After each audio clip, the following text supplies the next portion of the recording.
Good morning, welcome. I'm here live on what will be, I think this is Coding Rainbow Sauna edition. I forgot the episode number, but it's very, very hot today in New York City. This is my last live Coding Rainbow episode. For a while, I'm going on a brief couple-week hiatus. I may be back the very last week of August. If not, I will certainly be back the first week of September. And I have lots of exciting, what I hope to be exciting and interesting plans for the fall. But I have a limited amount of time today, approximately 2 hours. And I have a particular example, scenario. I'm gonna check the chat. I'm actually not looking at the chat right now. Hold on.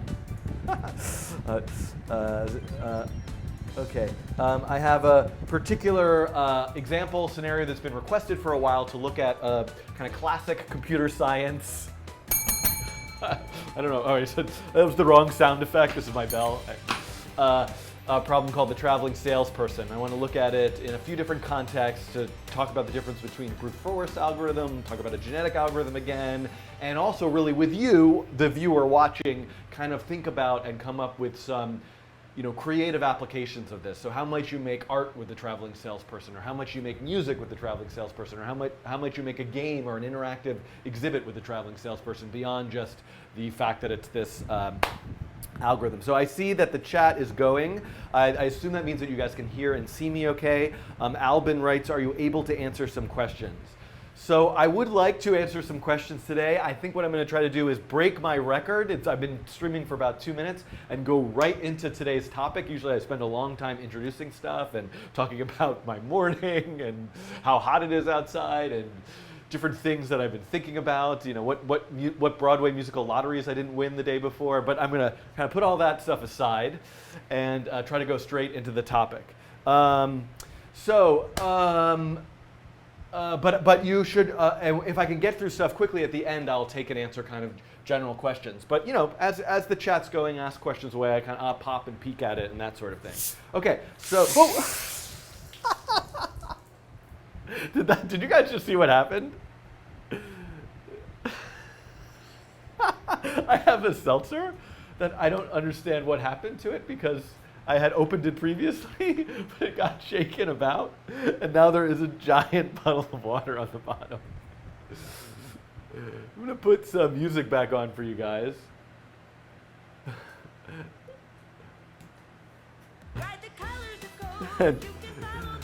Fortunately, I have some paper towels. Fortunately, the water didn't get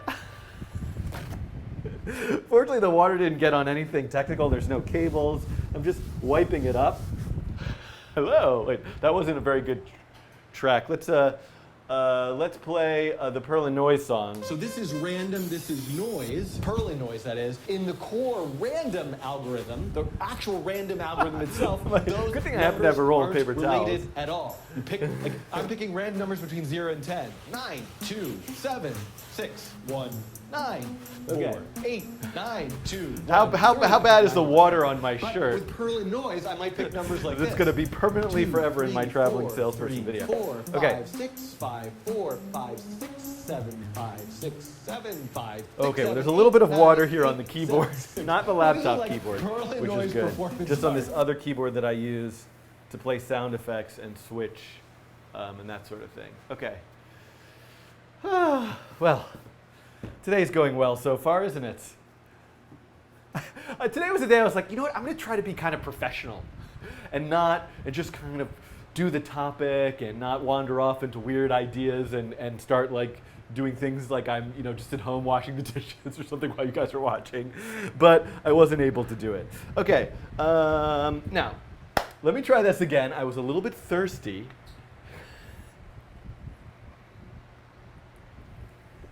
There we go.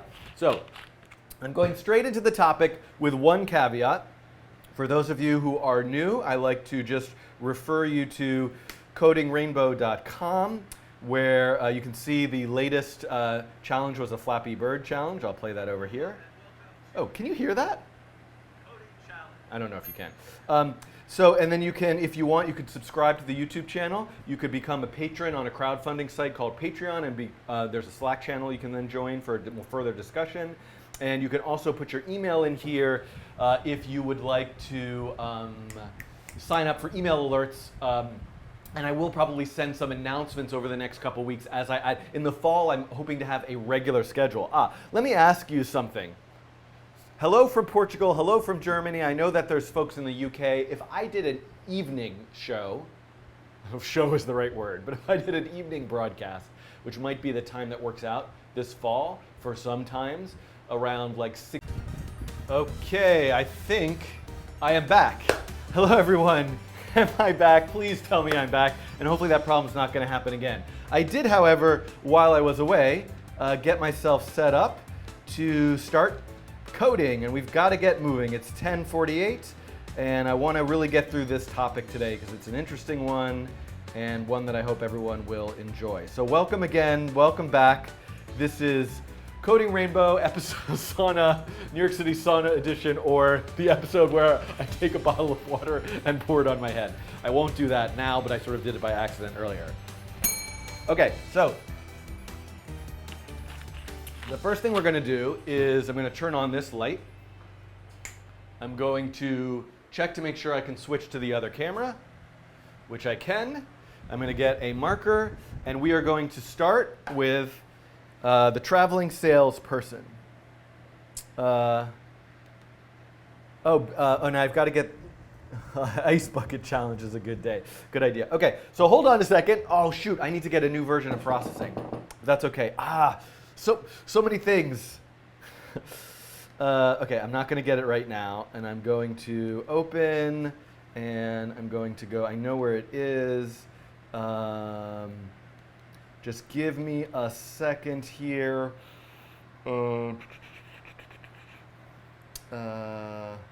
TSP challenges. So I dug up some of my old examples of traveling sales in processing, and I want to open those up so I can have those running as a reference. Yeah, here we go. And let's do it with 12,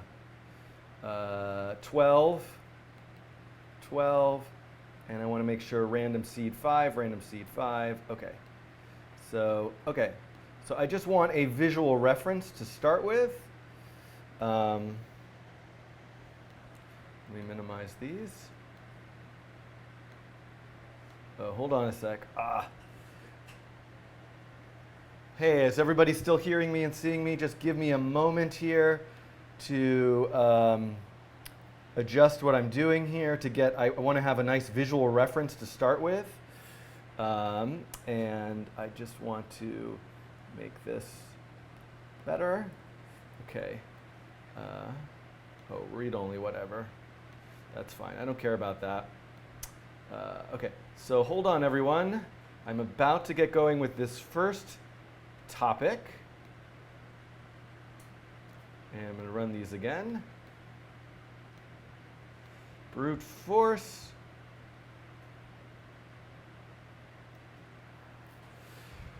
Okay, so let me move these over a little bit. And this is now, so as most of you know who've watched any of my live streams before, what I do is I have this longer live stream where I watch a chat and answer questions if I can and kind of fumble my way through stuff. And then after the live stream is over, parts of the live stream get edited into separate video tutorials that get uploaded as standalone videos somewhere between 10 or 20 minutes each. And I imagine that this particular sequence about the traveling salesperson is going to have about 4 videos to it. Let me describe those to you.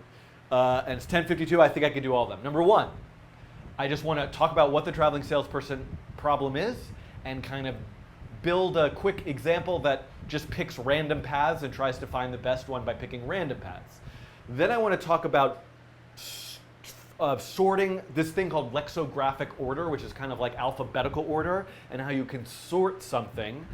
So take all the permutations of A, B, C, right? A, B, C, A, C, B, B, A, C, B, C, A, and I'm, C, A, B, C, B, A, right? I think I got them all, right? How do you take, so how can we actually, and that's what this example over here has just done, it's checked every possible path and found the best.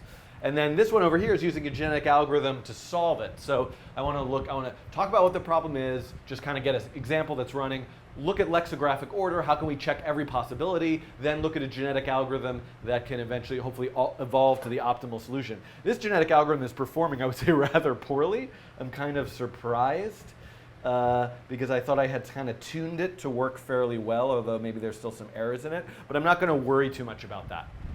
Okay. So those of you who are requesting topics in the chat, this has been kind of decided for today based on feedback that I've gotten on the Slack channel. But if Oliver, if you're watching, if you could post a link in the chat to the Rainbow Topics GitHub repository, the issues list there is where you can suggest topics for future videos. And I'll talk, before I leave, I'll talk a little bit about that as well. Okay, so I think actually I'm going to close this. I don't want to. I think for reference sake, what I'm going to do is I'm going to try 15, and I'm going to just want a visual reference to start. I'm going to take this out. I'm going to delete this. I'm just getting myself set up here to get started actually programming. Terminal. Let's run this, and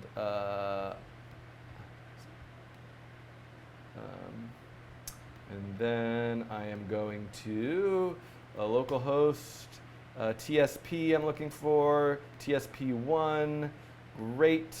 I'm going to go back to, I'm using the Atom editor for those of you who are wondering.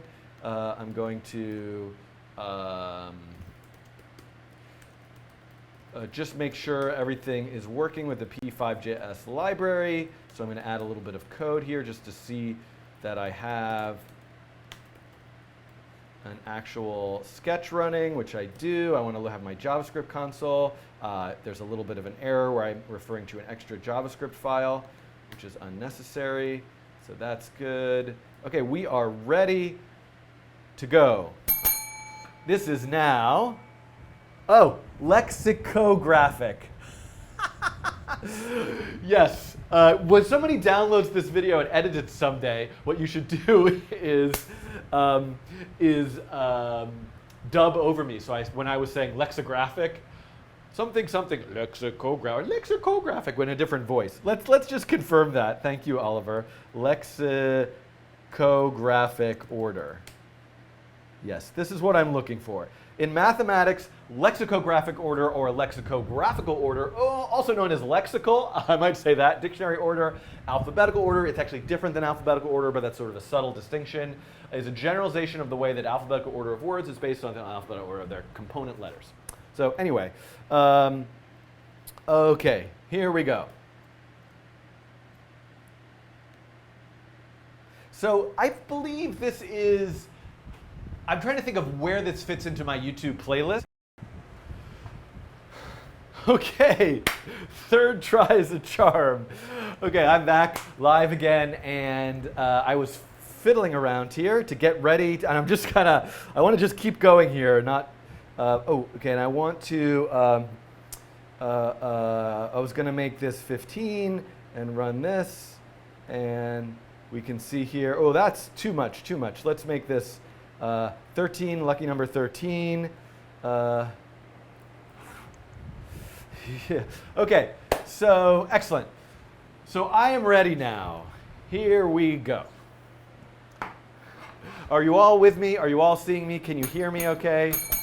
I've got my bell, ding, ding. And hopefully, what's this over here? Just the back. Sound went off. I just want to, before I get started, I just want to hear confirmation from one or two people that you can hear and see me okay in the chat. So please let me know. Everything working here? Okay, great. All right. I think the CPU running on this laptop probably just like, we're going to have like a New York City blackout. You know, I said I wasn't going to tell any stories, but many years ago, there was a big blackout in the United States across the entire eastern seaboard. I don't know if you guys remember this. And at the time, I was working as a tech consultant. So I was like a freelance computer consultant kind of person. I'd go to offices and I'd help fix printers and that kind of thing. And that's literally what I was doing. I was fixing a printer in an office near Lincoln Center in New York City. I don't remember the year of this, and I was fiddling with the cable, shaking with the cable, and the lights went flicker, flicker. And I unplugged it, and I plugged it back in, and the lights went flicker, flicker. And I unplugged it, plugged it back in, and then the lights went out. Then the power went out. And I looked around the office, and I realized, oh, the power is out in the whole office. Oh no, what did I do? And then I heard the power was out in the building, and then the power was out basically in all of New York City, and then all of the East Coast. And I, for a moment in time, mostly jokingly, felt like I had caused the entire blackout by jiggling this printer cable. Okay, font size is a bit small. Don't worry about that because this is not where I'm going to actually be doing the code. That's just a processing window for a demonstration. This is too slow, too slow. We're going to go back to 12. Okay. So all right, what I was saying before the power went out here was, I don't know where this fits into my YouTube playlist. I think the Traveling Salesperson is going to be a coding challenge, but it will be in several parts. Okay, here we go.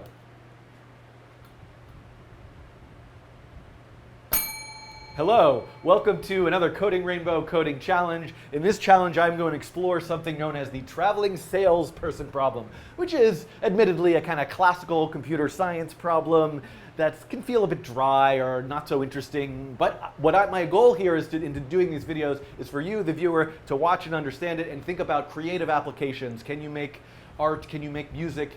What can you make with the Traveling Salesperson algorithm? What might you apply it to that's your sort of field of interest? So what I have here running right now is, and it appears to be frozen. Pause. Wait, what's going on? Oh no, it's just not updating me very much. Oh, because I'm doing it in a separate thread? That's weird. I gotta start over again. What's going on with this poor little example? Oh, I am doing it in a separate thread. That's what I forgot. I don't know why it stopped updating. Oh, because it starts running slower and slower. Okay, I got to start over with do this video again. Let's just use 10 points.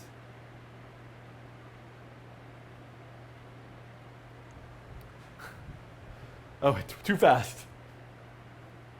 All right, fine. I'm not going to worry about it. I meant for this to not run in a separate thread, but actually but I did something goofy with this particular example. I forgot. Okay, sorry everybody, here we go. We're gonna make this happen now, whatever happens here. Hello, welcome to another coding challenge. In this coding challenge, I'm going to explore the Traveling Salesperson algorithm. It's a classical algorithm that you'll find from kind of this thing known as computer science. I want to talk about what the algorithm is. I want to build a quick JavaScript example to demonstrate how to kind of program the problem, and then I'm going to do several follow-up videos to look at different solutions to that particular problem. And for you, the viewer, I want you to think about what are some creative applications. Could you make some kind of interesting line drawing visual art with it? Could you create a musical system? Could you use it for some sort of data visualization, scientific simulation creative project in your field of interest? So I hope that you'll watch these videos, get the example code, play with it, and make an application with it, and share that application with me, which I might share then with other people, but whatever, that's not the point. The point is, let's talk about this algorithm. So this is currently a processing sketch. I'm going to program this in JavaScript, which is checking every single possible solution to what? So let me walk the Traveling Salesperson. So, I think that Pokemon Go, in the future, many years from now, when somebody's watching this video and Pokemon Go is the most irrelevant thing, it'll be so annoying to watch this, but the problem is, let's say you have a space, and this could be a 2-dimensional or a 3-dimensional or an n-dimensional space, but we're going to work with a 2-dimensional space. And the problem is usually framed as there are a bunch of cities. So here are several cities, a map of a bunch of cities, or perhaps they're a map of a bunch of Pokemon that you want to catch. But you're a salesperson, and you want to go sell your, Coding Rainbow stickers or t-shirts or whatever in every city. So, I could go here, and then I could go here, and then I could go over here, and then I could take the train here, and then I could fly here, and I could go here, and I could go here. You could see that would be a path that hits every single city, but it wouldn't be the shortest path. And I could try to eyeball it, and this might be an interesting application, by the way, idea. What if you build a computer algorithmic system solving the optimal, fastest solution, and you have it compete with a person trying to draw that solution. That could be an interesting interactive exhibit. But we could try to say like, oh, well, maybe the optimal solution is something like this. But that's just kind of a guess. So we don't have to guess. I could go back over here, and this is a program that checked every single possible solution and this is 12 points. Now you might think, big deal. How many possible ways are there to explore, how many possible ways are there to connect 12 points? Well, there's actually quite a few. And let's kind of explore that for a second. So let's say there are only 3 points. And the points are A, B, and C. Well, let's look at all the possible ways. A, B, C, A, C, B, B, A, C, B, C, A. I'm doing this in a specific order for a reason, which will become relevant in a future video. C, A, B, C, B, A. And if I did this correctly, these are actually sorted in alphabetical order, which is a kind of piece of this that's going to come up as I explore this further. So you can see, did I do this right? There were 3 possibilities, and there were 3 cities, or 3 Pokemon. There are 1, 2, 3, 4, 5, 6 possibilities. So the way you can actually calculate how many possibilities is 3 times 2 times 1, which is also known as 3 factorial. And why is that? Because there are 3 possibilities for the first letter, and with each one of those, there are 2 possibilities for the second, and for each one of those, there's 1 possibility for the third. So actually, if there are 12 points, there are 12 factorial possible ways of connecting all of those dots, which, if you pull up your calculator, is a really, really big number. And when you go to 13, it's a really big number. So actually, like, if I change this program right now to try to use like 20 points, watch how slowly it's going to complete all the possibilities. We are going to be here till the dawn, till the time the sun envelops the earth. We won't be alive then, I guess, but you get the point. This is going to take a really long time. And if I even just go, let's just go from 12 to 13 just to make this point a little bit more explicit. You can see now, come on, computer. You can see that it's still checking all the possibilities, but even just to get to 1% of the possibilities is taking quite a while. And this is a program that's written in Java that's running relatively fast. Okay, so people in the chat are posting the answers to these factorial questions. I'm glad, because I don't have them. I don't have those numbers in my head. So now let's start to program. How do we think about this program in a visual simulation? This idea in a visual simulation. So I'm going to move out of processing. You'll be able to get this Java-based processing code also in this video's description. But I'm going to quit processing here. I'm going to don't save that. And I'm going to work in the browser, which admittedly, JavaScript, HTML5 Canvas is not the place where you're going to find your greatest power and speed from your computer, but it's a place that we can kind of explore this idea. And so what I have here is a simple JavaScript program. It makes a canvas, and it has a draw loop. So what I'm going to do is I'm going to create an array, and I'm going to call that array cities. But this could be anything. Please think more creatively. What are the things in your world that you need to find a pathway through? And then what I'm going to do is I'm going to say, let's just have 3, just to be simple about this. I'm going to have 3 cities. I'm going to say cities index I equals create vector. And I'm going to create a random vector. And I'm going to do this as a separate line of code. Random width, random height. So a vector is just an object in P5.js. I mean, it's, the concept extends beyond P5.js, but that stores an X and Y position. It does more than that, but that's what we're using it for. And so I want to create a bunch of those, and then I just want to see those points in the window. So I'm going to do that same exact loop, but I'm going to say here cities.length. And I'm going to actually make that a variable, like total cities. So it's something we can vary, equals 3. And then and then what I want to do is say, I want to draw a circle at cities index I dot x, cities index I dot y. We'll make it circle 4 by 4 pixels. We'll say fill 255 so it's white. And I just want a little bit more room to write my code. And then now I'm going to hit refresh here. Whoops. hit refresh here, and you can see there are 3 cities picked randomly. Refresh the page, I get 3 random cities. So, and you can see here, if I just now go and say total cities 20, now I have 20. But I want to work with a small number so I can sort of visually see that things are working. Okay, am I recording this? Yes, excellent. All right, so let's go back to 3 cities. Let's make these a little bit bigger so you can see them. And let's also, let's make this a little bit bigger, and I can make the console a little bit smaller. Okay, so now what I want to do is start exploring possible orders. Well, I have an order already, actually. The order that I have is in this cities array. So I could sort of say this is an order, and what I might actually do beyond just draw those cities is draw a path between them. So I'm going to say begin shape, end shape, and instead of drawing a circle at each point, I'm going to say vertex, cities x, y, and I'm going to say stroke 255. I'm going to say stroke weight 2 just to give it a little bit of thickness so it's a little easier to see. And I'm also going to say no fill. And so now I'm going to run this, and we can see, there we go. Now, I just realized something. What I want to do is shuffle the array. So what I want to do is I want to try, now I'm getting random every time I refresh. But what I want to do in that draw loop, is I want to shuffle that array to try different random orders. So how do I do that?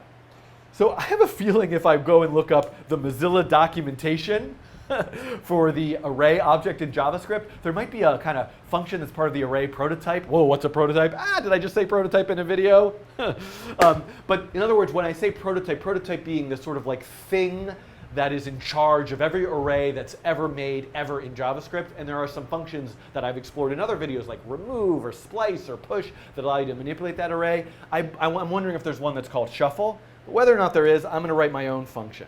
So I'm going to write a function, and I'm actually going to call it swap, not shuffle. And you'll see what it's going to do in a second. It needs an array, and it needs 2 index things. So something that's going to be very useful in just about every scenario that I explore, the traveling salesperson, is this idea of a swap. And this comes up all the time in different things you might want to program and do. So in other words, a swap is if I have an array that says A, B, C. What if I want to pick 2 random elements, like, oh, this one, and I want to swap their position? So now the array is CB. And I might use this, if I do this with a genetic algorithm, later as a mutation. So the mutation of a path through all the cities is swapping 2 cities randomly. So let's look at how I might do that. And I am going to say, well, so what you would think you might do is say A index I equals A index J, and A index J equals A index I, right? This is the idea of a swap, A index I. This is the idea of taking an array and swapping 2 elements, right? Put the element number 3 at element 0, and put element number 0 at element 3. The problem is, if I set A index J equal to A index I just reset A index I to A equal J, so I'm actually setting A index J to itself. So in order to perform a swap, I need to say this actually. I need to have some temporary variable which holds A index I. So I keep track of what A index I is, and then later, once I replace A index I with J, and then J can be equal to temp. So this is just a really simple algorithm for taking 2 elements of the array and swapping them. And let's look at what happens now if what I do every time through draw at the end is I say swap cities, and then, I need 2 random indices. So I'm going to say I equals floor random cities.length, and J is also a random value, so I'm going to swap I and J. And of course, I'm not guaranteeing that I don't pick the same one and swap an element with itself, but big deal, it's going to do this a bunch of times. Let's run this program again, and you can see, with 3 things, there's not a lot of order possibilities, but if I make this total cities 10, you can see how elements are being swapped, and so it's doing this very fast, but I'm exploring a whole lot of possibilities. Okay, so now, what can I do? What I want to do, just to kind of explore this in a brute force way, is as I'm trying all these different possibilities, I want to calculate what is the distance traveled through this particular order, and if that distance is the best one I've gotten so far, let's save it. So let's do that as the following. So one thing I need to do, I think it might be useful to write a function that calculates the distance between every point in an array. So I'm going to write another function down here at the bottom. And I'm going to call this function calc distance. And it's going to get a list of points. All right, so I'm getting a function, it gets an array of points, and the whole point of this function is now to return the total distance between all those points in the order that they are. So I need some sort of sum that starts at 0. I need a loop where I start at 0, I go all the way through the length of that array, and I say what? So if this is my order, I want to know this distance, plus this distance, plus this distance, plus this distance. So I always want to know the distance between I and I plus 1. And then this becomes I and this becomes I plus 1, et cetera, et cetera. So if I come back here, I'm going to say var d equals distance between points index I dot x, points index I dot y, points index I plus 1 dot x, points index I plus 1 dot y. Okay? And then I'm going to add that sum plus equals d, and then I'm just going to return the sum. So, by the way, this is a function in P5 that calculates the distance for you between 2 points. So I'm giving it points index I, x and y, points index I plus 1, x and y. So that should be the distance. Now, later I'm going to optimize this because this is actually going to be kind of a slow operation to calculate distance. And there's a way later that I could speed this up. And when I'm trying to do this zillions and gazillions of times, speeding it up could be a good thing. OK, now what I'm going to do is I'm going to say, I want to have a variable called record distance. Now, so the first thing I want to do is whatever order this array is calculated in first, I want to know calc distance of cities, right? Calculate the distance for this array cities, and then the record distance is that first distance. So I'm going to get a random set of points, I'm going to get a distance between those, and that's my best so far. Then remember down here I did a swap. So I shuffled it around. So once I did a swap, let's calculate that distance again of cities. And then if that distance is less than the record distance, then record distance equals that distance. So this is me just checking randomly swapping things around. This, again, is not going to be an efficient algorithm for solving the traveling salesperson. I'm building it this way just to show what the problem is and how kind of impossible it is to find that optimal solution with a certain number of points. So what I want to do here is just say console, what I want to say is console.log record distance. So we can kind of look at these values as I'm finding them. So let's run this program now. Oops, sketch.js line 55. What mistake did I make? Points, OK, I get a list of points. Of course, I meant to, I made this mistake on purpose and because I wanted to correct it later and then I forgot about it. So what's the problem here? Remember, I'm checking in the array, element I, and the next one, I plus 1. So I can't go to the end of the array, because if I go to the end of the array, there's no I plus 1. There's no element after the end of the array. I don't actually care because that's the end of my journey. That's the end of my traveling to catch all my Pokemon or whatever I'm doing. So later somebody will dub this video over with whatever is the newest thing, like, never mind. I don't know what the newest thing will be. It won't be Pokemon. It'll be Schwule Batatan. OK, so I need to add a -1 here, so I don't go to the last one. OK, now we can see I'm getting these nice, so far I had a distance of 105, which was the record, and at some point it got a distance of 76, and then it got a distance of 19 pixels through all of those points. That seems kind of insane to me. I don't know if we're ever going to beat that record in a while. So let's run this one more time. And see, so you can see that it's optimizing. Now I'm not saving what that optimal path is. So that's the next step that I want to look at. So I might need your help in the chat here. I'm not really a JavaScript programmer. That's a confession I have to make to you. And I feel like let's look actually. So there must be a way. One thing I want to do is make a copy of an array. I'm going to need to be able to do that. Because if I have an array with an ordered list of vectors, I want to be able to like save a version of that if it's a really good one. And I could write my own function to copy an array, and I'm kind of tempted to just do that to know that it works. But let's take a minute in this video and somebody in the chat will, oh, did I forget return sum? Oh, thank you. No wonder. This is a big bug I just had, by the way. Somebody in the chat just mentioned I had another bug where I was returning D, which makes no sense at all, because I'm just returning the last distance, which of course, why that value didn't make any sense. So return sum is correct. So let's run this again to take a look at it. There we go. These values make much more sense, right? So you can see like it's thousands of pixels between all these points, and you can see the best one that I've gotten so far. Okay, so I'm running that now. Let me go back to what I was doing. So I'm going to go to Mozilla developer doc array, something like this. I'm Googling that to get to here. And what I want to look for is like, what are all of the available functions? Things that I've used. I've used push, which is a function in an array that adds an element to an array. Reverse, ooh, I might need to use reverse later. Unshift, there's so many things I might use. But I'm looking for one, I think slice might do this for me. The slice method returns a shallow copy of a portion of an array into a new array object. Let's explore if this is what's going to work for me. So I'm just going to go over here. This is how I like to figure things out. I'm going to go into the console here while this is running, and I'm just going to make an array that's like 1, 5, 6. And I'm going to look at that array. It's 1, 5, 6. Now I want to say b equals a dot slice. What does that give me?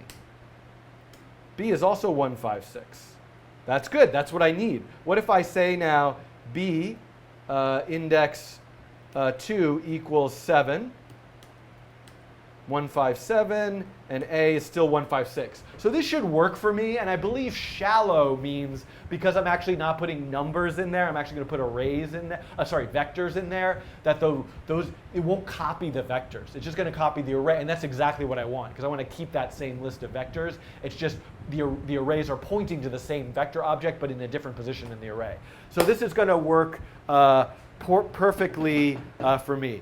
So hopefully I got that explanation right and things are going to work. People in the chat are giving me good advice about shallow copy. I might have messed up that explanation. I'll correct it as I continue to talk in this video. Yes, you are watching a video of a person teaching about programming who really does not know what he's doing. Okay, so let's come back and let's say what I want to do is I'm going to say best ever.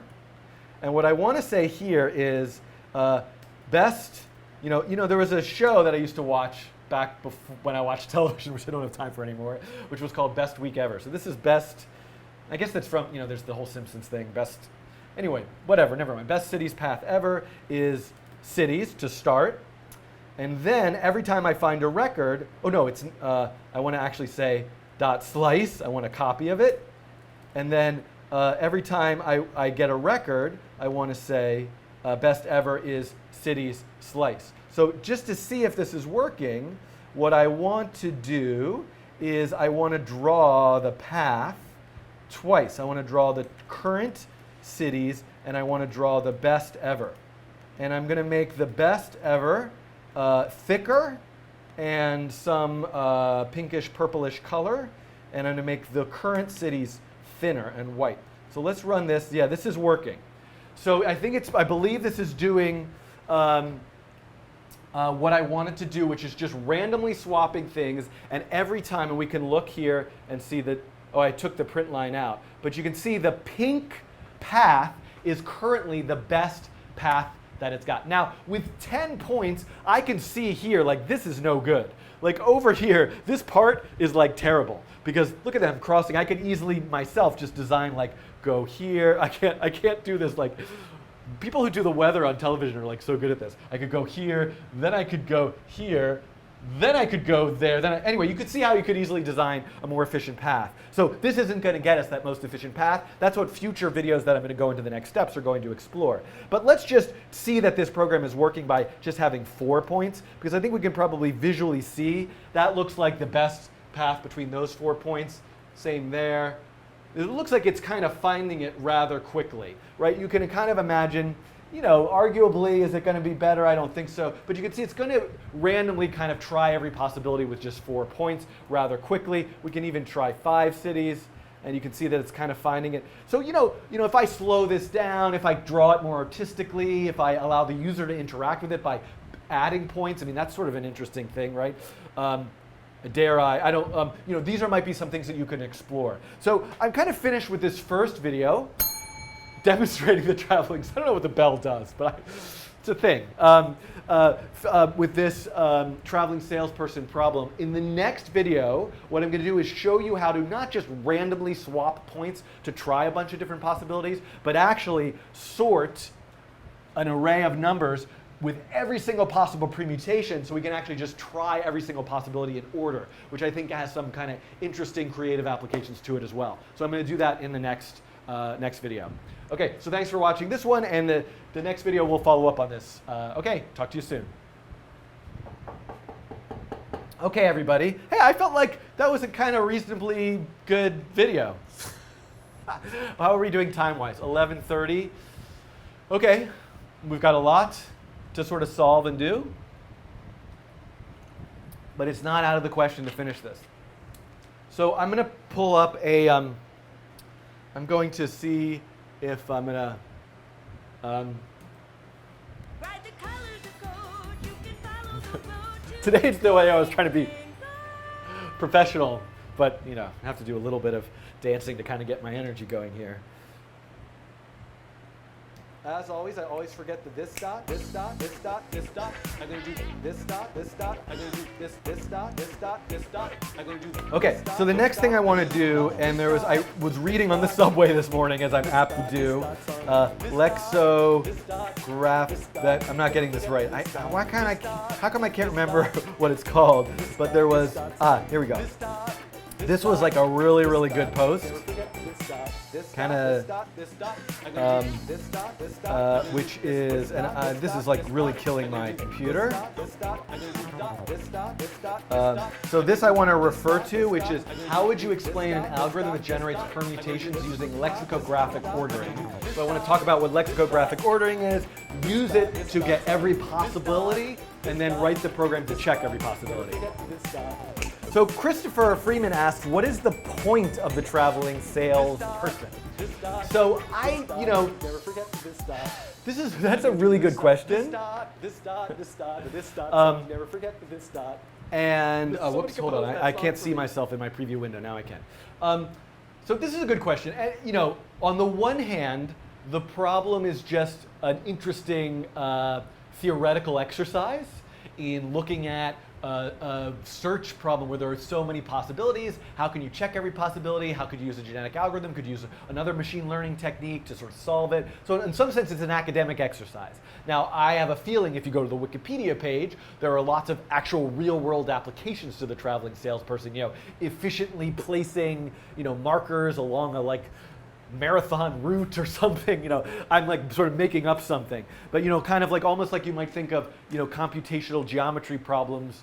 You know, how do you see every painting in a museum, you know, most quickly, that type of thing. But what I'm asking you, I think the viewer, is to think about creative applications. You know, how might you just create an interactive system? You know, not the goal here for you watching this might not be to say like, I just want to solve the traveling salesperson as fast as possible, but I want to make some kind of like musical composition tool that plays a song where each point is a note and the notes are changing order based on like some sort of like traveling sale. You know, what kind of, you know, in the genius that is Mozart, all of these, you know, kind of like fractal patterns exist in music, you know, and not trying the salesperson doesn't have anything to do with that necessarily, but that's what I'm kind of looking for you to kind of think of.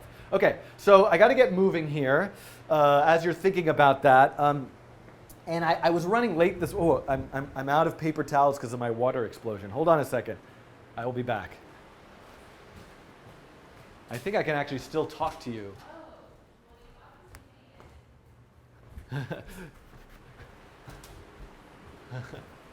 Okay, here I am back.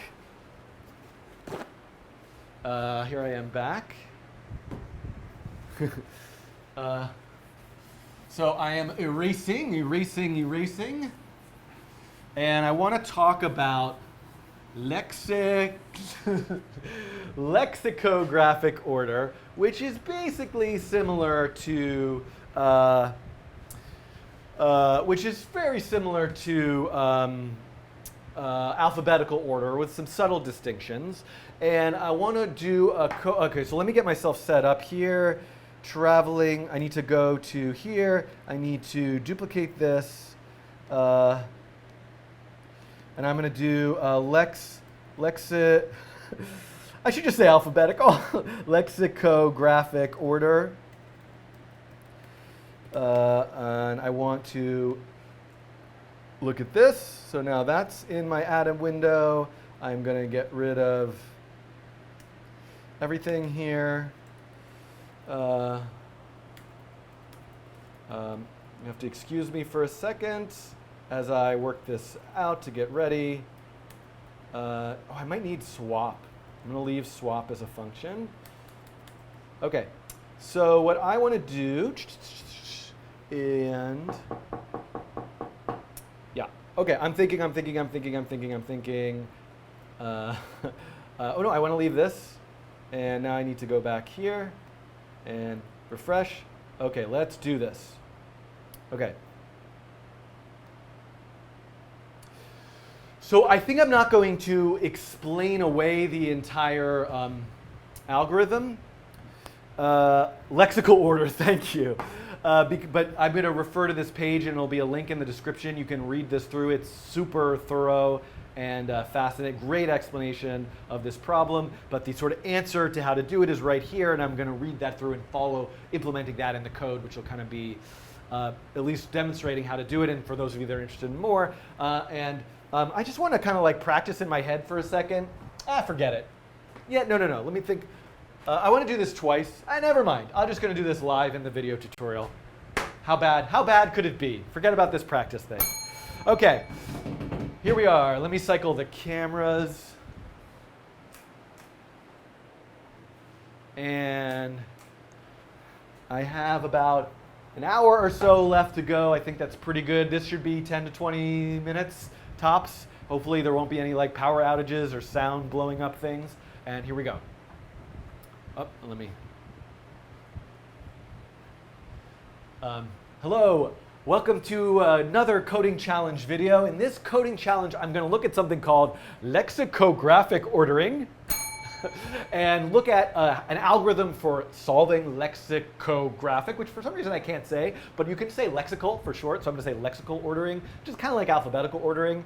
And we're going to look at how that works, make a little algorithm that solves it. You might have some creative ideas about how to visualize it or make something out of it. And then I'm going to apply it to the traveling salesperson problem to look at how we can look at every possible path through a set of cities. Okay, so let's just talk for a second about what lexical, thank you very much, ordering is, and I'm going to come do that over here. So let's just say, I kind of did this before, but let's just say I have the letters A, B, and C. So these are actually sorted in alphabetical order, right? A comes before B, B comes before C.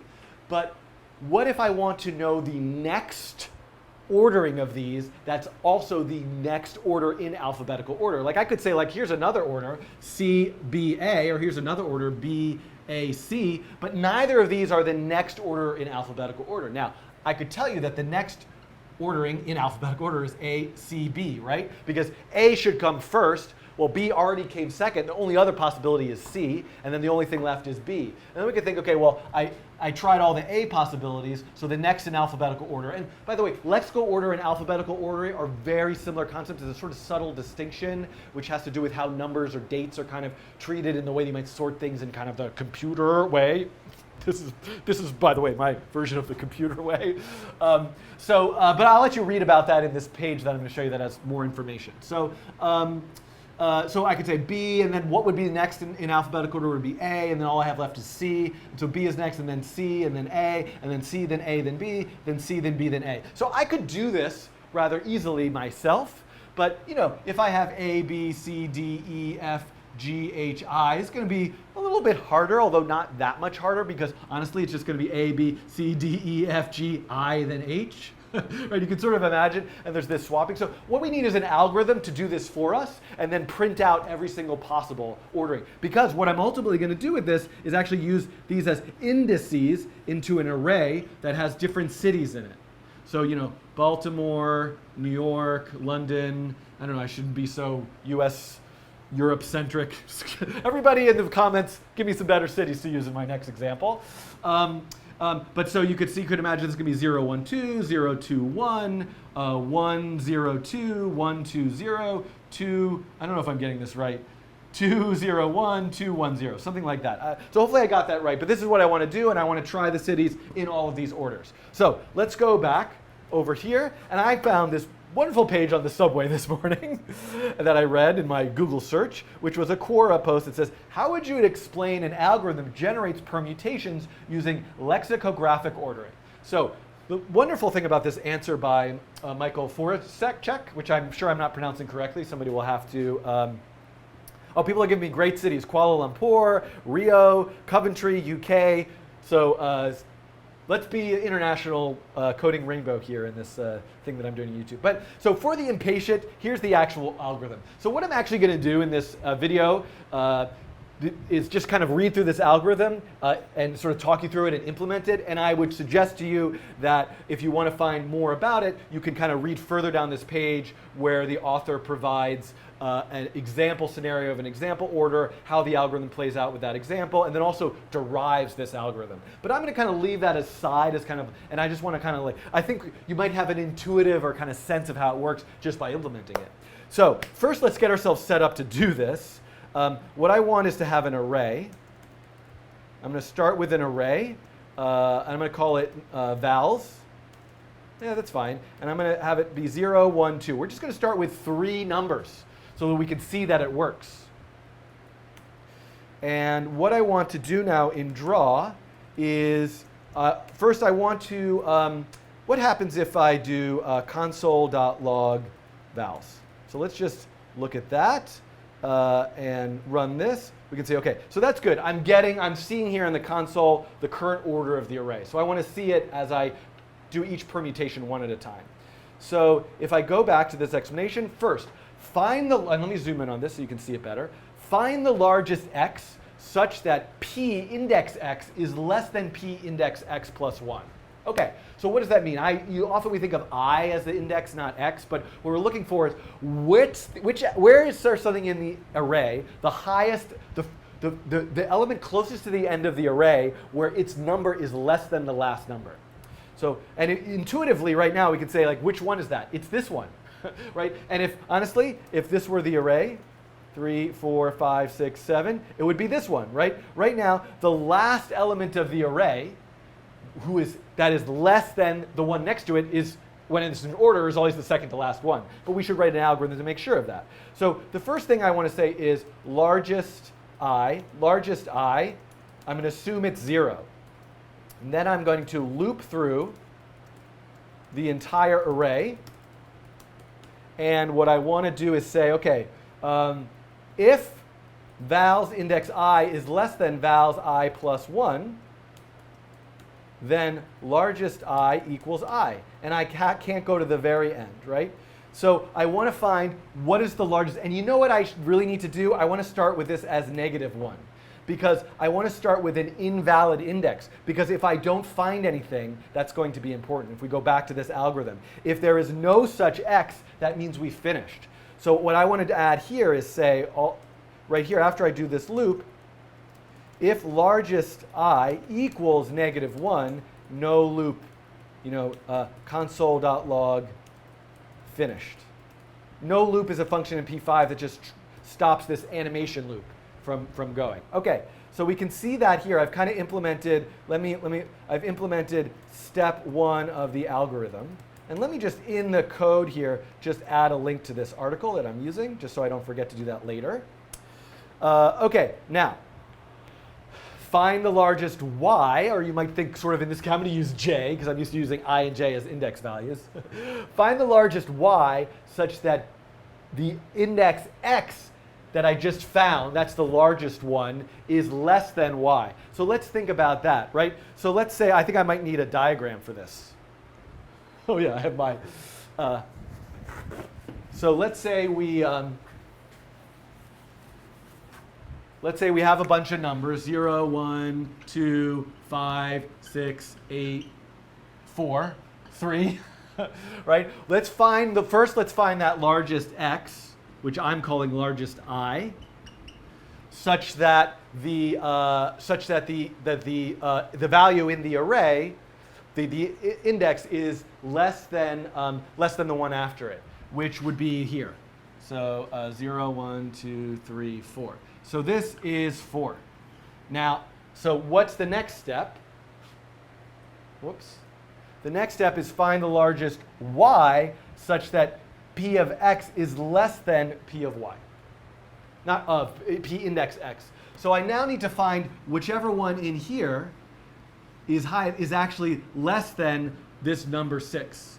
And that's actually here, right? This one is the largest one that's less than the number 6. So, so if we come back to the algorithm and I implement that, what I want to do is I need to go through, and I'm going to use j.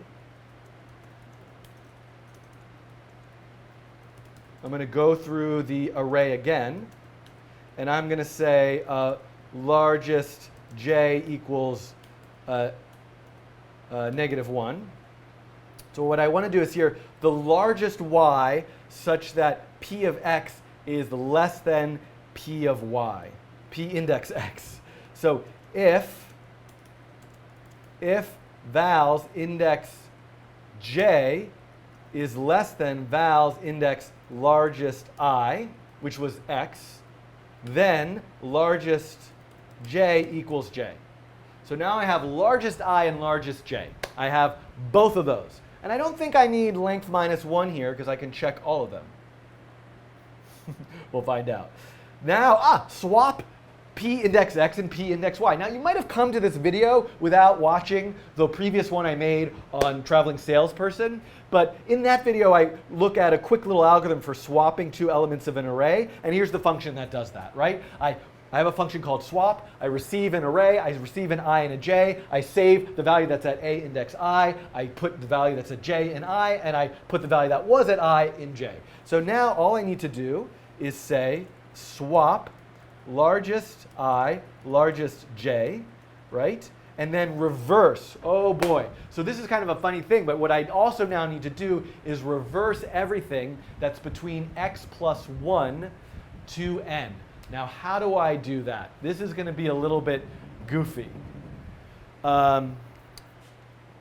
Okay, I'm thinking here. I kind of want to have an edit point in this video. I'm going to have an edit point in this video. This will be all for you live stream or archive viewers now. Because I know how I could do this. I know there's a reverse function. What I'm curious about is, does the reverse function take arguments? No. You can't reverse a certain section of the array. But what I could do is slice out that section, reverse it, and then put it back in. That might make sense, right? I'm waiting for the chat to give me some good JavaScript suggestions. So let me explore this for a second. Oh wait, whoops. Let me take out this console.log. Oops. No, not that one. Slide. Ooh. Somebody is telling me there's a function called slide. No, I don't see that here. Is that ES? Splice, reverse, and append. Right. That's what I was. Great idea. Thank you, Oliver, in the chat. So let's explore that. I think that's enough for me to just now go back into the video rather than explore it. Okay. So where was I? I don't know what I was looking at when I said I was going to. I think I was just looking at the code. Yeah. Okay. Splice, index, reverse. Well, that really, but that, There's some people are talking about the titles of these live streams. That's interesting. I think I'm going to do it the multi-step way, even though I'm sure you could be. There's so many things you could do in JavaScript and fancy functional programming, array, map, reverse, slice, splice. But it's too much for me. Okay. Oh boy, I want to get to genetic algorithms, which I've got to move this along here. Okay. So okay. So yeah, maybe I was looking at this. Yeah, I was here. I'm back from thinking about and talking with the chat about how to do this last step, reverse. So, but first, let's see. We did steps 2 and steps 3. Let me at least add some. This is step 2, and this is now step 3. And what I want to do for step 4, and let me write this out, is reverse from x, largest I plus 1 to the end, right? So what I want to do is reverse everything that's from largest I plus 1 to the end of the array. Okay, so one thing that I could do, I think a way that I could do this, thank you to the chat again, is I could say, I'm just going to call this end array, and I'm going to say vals.splice. Now if you remember, I don't know what you remember this from, but if I go back to the my array documentation page, I'm going to look at splice, not slice, splice. What splice does is it takes a start index and then an amount of things you want to delete out of the array. But not only am I deleting them out of the array, I'm actually getting them as a separate array. So what I can actually do is say vals.splice from largest I, and then how many things do I want? I want, I think that the length is the array's length minus largest I. Is that right? Like if the array has 5 things in it, and my largest I is that's 0, 1, 2, 3, 4 is at 2, 5 minus index 2, minus 1, right? Vals dot length minus largest I minus 1, I believe is right. That's the length that I want to splice out. Let's confirm that. Let's debug this to be sure. 5, 6, 7, 8, 9. And what I want to do is I want to say a.splice. What happens, by the way, if I just give it the index? Like 2. So 2 should be 0, 1, 2, 5, 6 at 7. So I don't even need that last argument. Splice will do it for me. I don't need to calculate the length. Brilliant. Then I can say end array dot reverse. Now, does that actually change the array itself? A dot reverse. Whoa. Oh, A is that. Start over. Let's work with that. A is this array. Now B is A.splice 2. So now I have that as B. Maybe I need to make this bigger so you can see this. Now I want to try to reverse that. B.reverse. But what is the B? It does actually reverse the array itself, not just create a new array that's returned back. So now all I need to do is say end array reverse. And then what I can do is say vals.append. I can just put it back. So what I did is I took the end of the array off, I reversed it, and then I put the end of the array back on, which is essentially doing exactly this piece of the algorithm. Reverse x plus 1. And did I add the plus 1 in there? I think I did. Plus 1. OK. So I need to add that plus 1 in there. So this is done. I've done step 1, step 2, step 3, and step 4. Now what we should be able to do is look at those values. And whoops. And I should be able to run this again and sort of see what happens. Whoops. Vals.append is not a function. Hey, append is not an array. Oh, push must be push. There's no append function. Must be push. You must be allowed to push a full array, right? The elements to add to the end of the array, and you probably can push another array, right? I'm pretty sure you can. So let's try push and see if this works. And okay, this is too many things for me to see. Let's just do it with, let's run a quick little test here. And oh, no. So how do I concat? Maybe it's concat. concat, because you can see what it did is actually just push the full array on there, which is not what I want to do. So let's go back and fix that. It would be nice if I knew what I was doing, wouldn't it? I guess you're seeing the process of how things are figured out by people who don't know what they're doing. Nope. Vals.concat. Let's look at concat. We're getting close. Concat. The concat method returns a new array. So I've got to set it back equal to itself. There's probably some sort of slightly more efficient way of doing this, but this will do just fine for us right now. There we go. Up. All right, so I'm getting something, but I'm missing something. So I have got to, I could use push.apply, but I'm trying to, so there's some fancy JavaScript ways I could do this, but I'm gonna try to kind of get around those ways. So something is going wrong here. So what I want to do is I actually want to take this, I want to actually just say no loop. And I want to be able to look at this running one at a time. So a way that I can in P5, by the way, is run each draw loop one at a time. One, as I can just say redraw. I thought I could at least. Oh, do I have no loop in here? Let's take that out.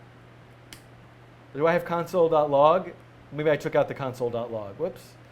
Console.log vals. Yeah. Okay, so I'm getting the same array each time, and maybe the call to swap is incorrect, as someone in the chat is saying. So let me look this up. I'm now in a debugging portion, which maybe I'll edit. Maybe this should get edited out, but I guess it's staying in. Swap. So let's look and see what we're getting, if we're getting values that make sense. So the first thing I want to look at is largest I. And then I want to look at largest j, which is probably, I'm guessing I did something wrong there. And then I want to look, so let's just look at that for a second. So the largest I is 1, which makes sense. That's the largest index where it is less than 2. Now the largest j is, if we look at the algorithm, is the largest j such that, I have my code is wrong. Look at this.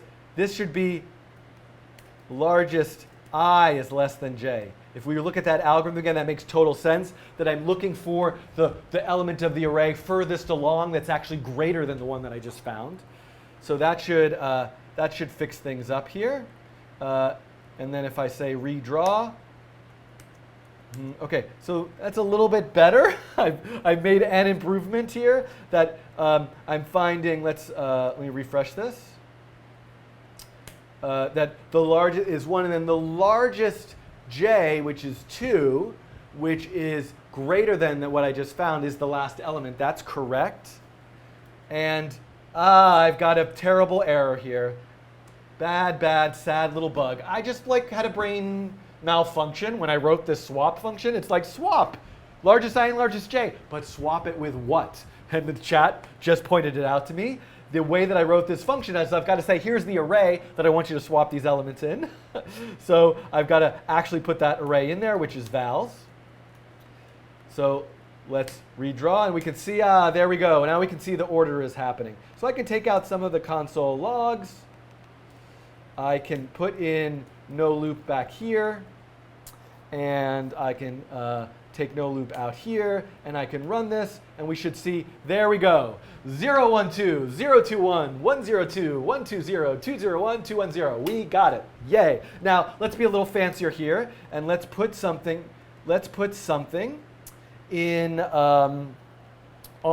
the window. I'm going to say text size 64. I want to create a string, and I want to loop through the current values. And I want to say s plus equals I, and then I want to say fill 255, and I want to say text s. So I just want to draw the text at like 20 and height divided by 2. So I just want to see, and did I put that? I want to see, oh, I guess it just happened so fast. oh, not of I want vals index I. There we go. I want to see it do all the possibilities there. So I want to be able to see that happening in the window. And now we can try 3, 4, 5, 6, 7, 8, 9 to see how this goes. And we can see, here we go. I am now looking at, it's almost like I'm counting down backwards in this weird way. This is now every single possible permutation of 10 numbers. Now, you'll notice this is going to take a really long time to finish. It's running at 60 frames per second, so it's doing 60 possibilities every second. And how many possibilities are there? 10 factorial, which is this particular number, which is like 3,628,800. So I could let this run, but I'm going to stop this particular video, and you could sort of calculate how long is it going to take. How long is it going to take if you go to 11? This video about lexical ordering goes to 11. And except it doesn't, because it actually just goes to 10. So what might be some interesting creative ways you could sort of visualize these permutations? What might be another scenario where you use all these permutations? And what I'm going to do in the next video is I'm going to use this to try every single possible permutation of the order of cities in the traveling salesperson problem. And once I do that, I'm going to look at an evolution. After that, I'll look at an evolutionary strategy for solving the traveling salesperson problem. Okay, thanks very much. See you in the next video. Okay, boy, I am trucking along here. It's noon. I got to keep moving because I want to get through. The next video should be kind of short because all I'm doing is combining this with the other one. 16.8 hours to calculate, says GAT in the chat. Whoops, no, don't quit. I hit the wrong button here. I was about to quit the broadcast. I was just going to put on some music for you guys. Which one that I haven't played yet today? All right. A little background music here. Add the number 10 to the array. Hey, what did I do to make... Why will it break? It doesn't break. I don't see it breaking. I mean, it's doing something weird because there's no spaces or commas, so you can't see where the 10 is. It's going to do crazy stuff, but it still works. All right. Okay. Whoops.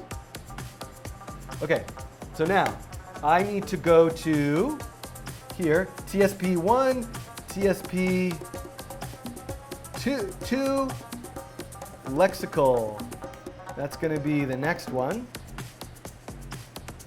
And what I want now actually is to just open the whole TSP folder.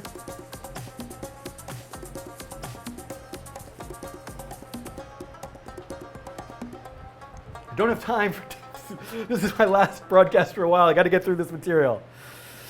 Okay. So let's see what I've got here. Let's see what I've got here. Save. Save. Let's go to here. This should be this. Great. Okay, and I can make this a little bit bigger. Wonderful, wonderful, wonderful, wonderful. Okay, I think I am ready. I need a little bit of water. As always, I always forget to this stuff.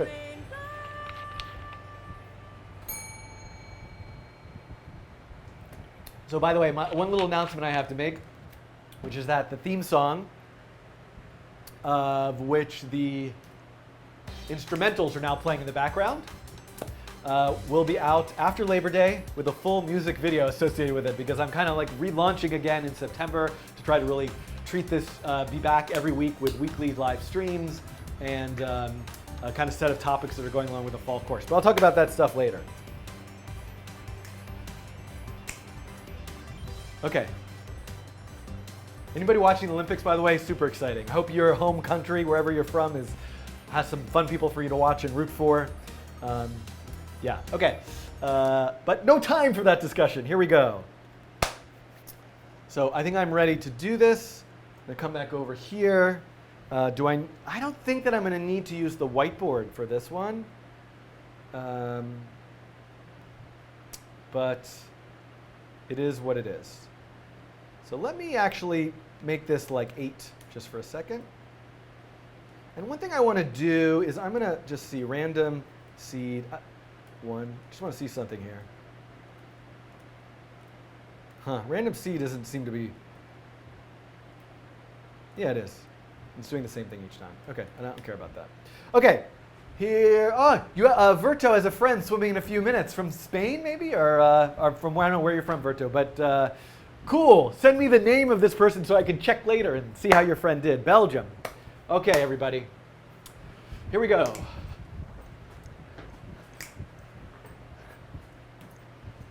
Ride the colors of code. You can follow the road to coding rainbow.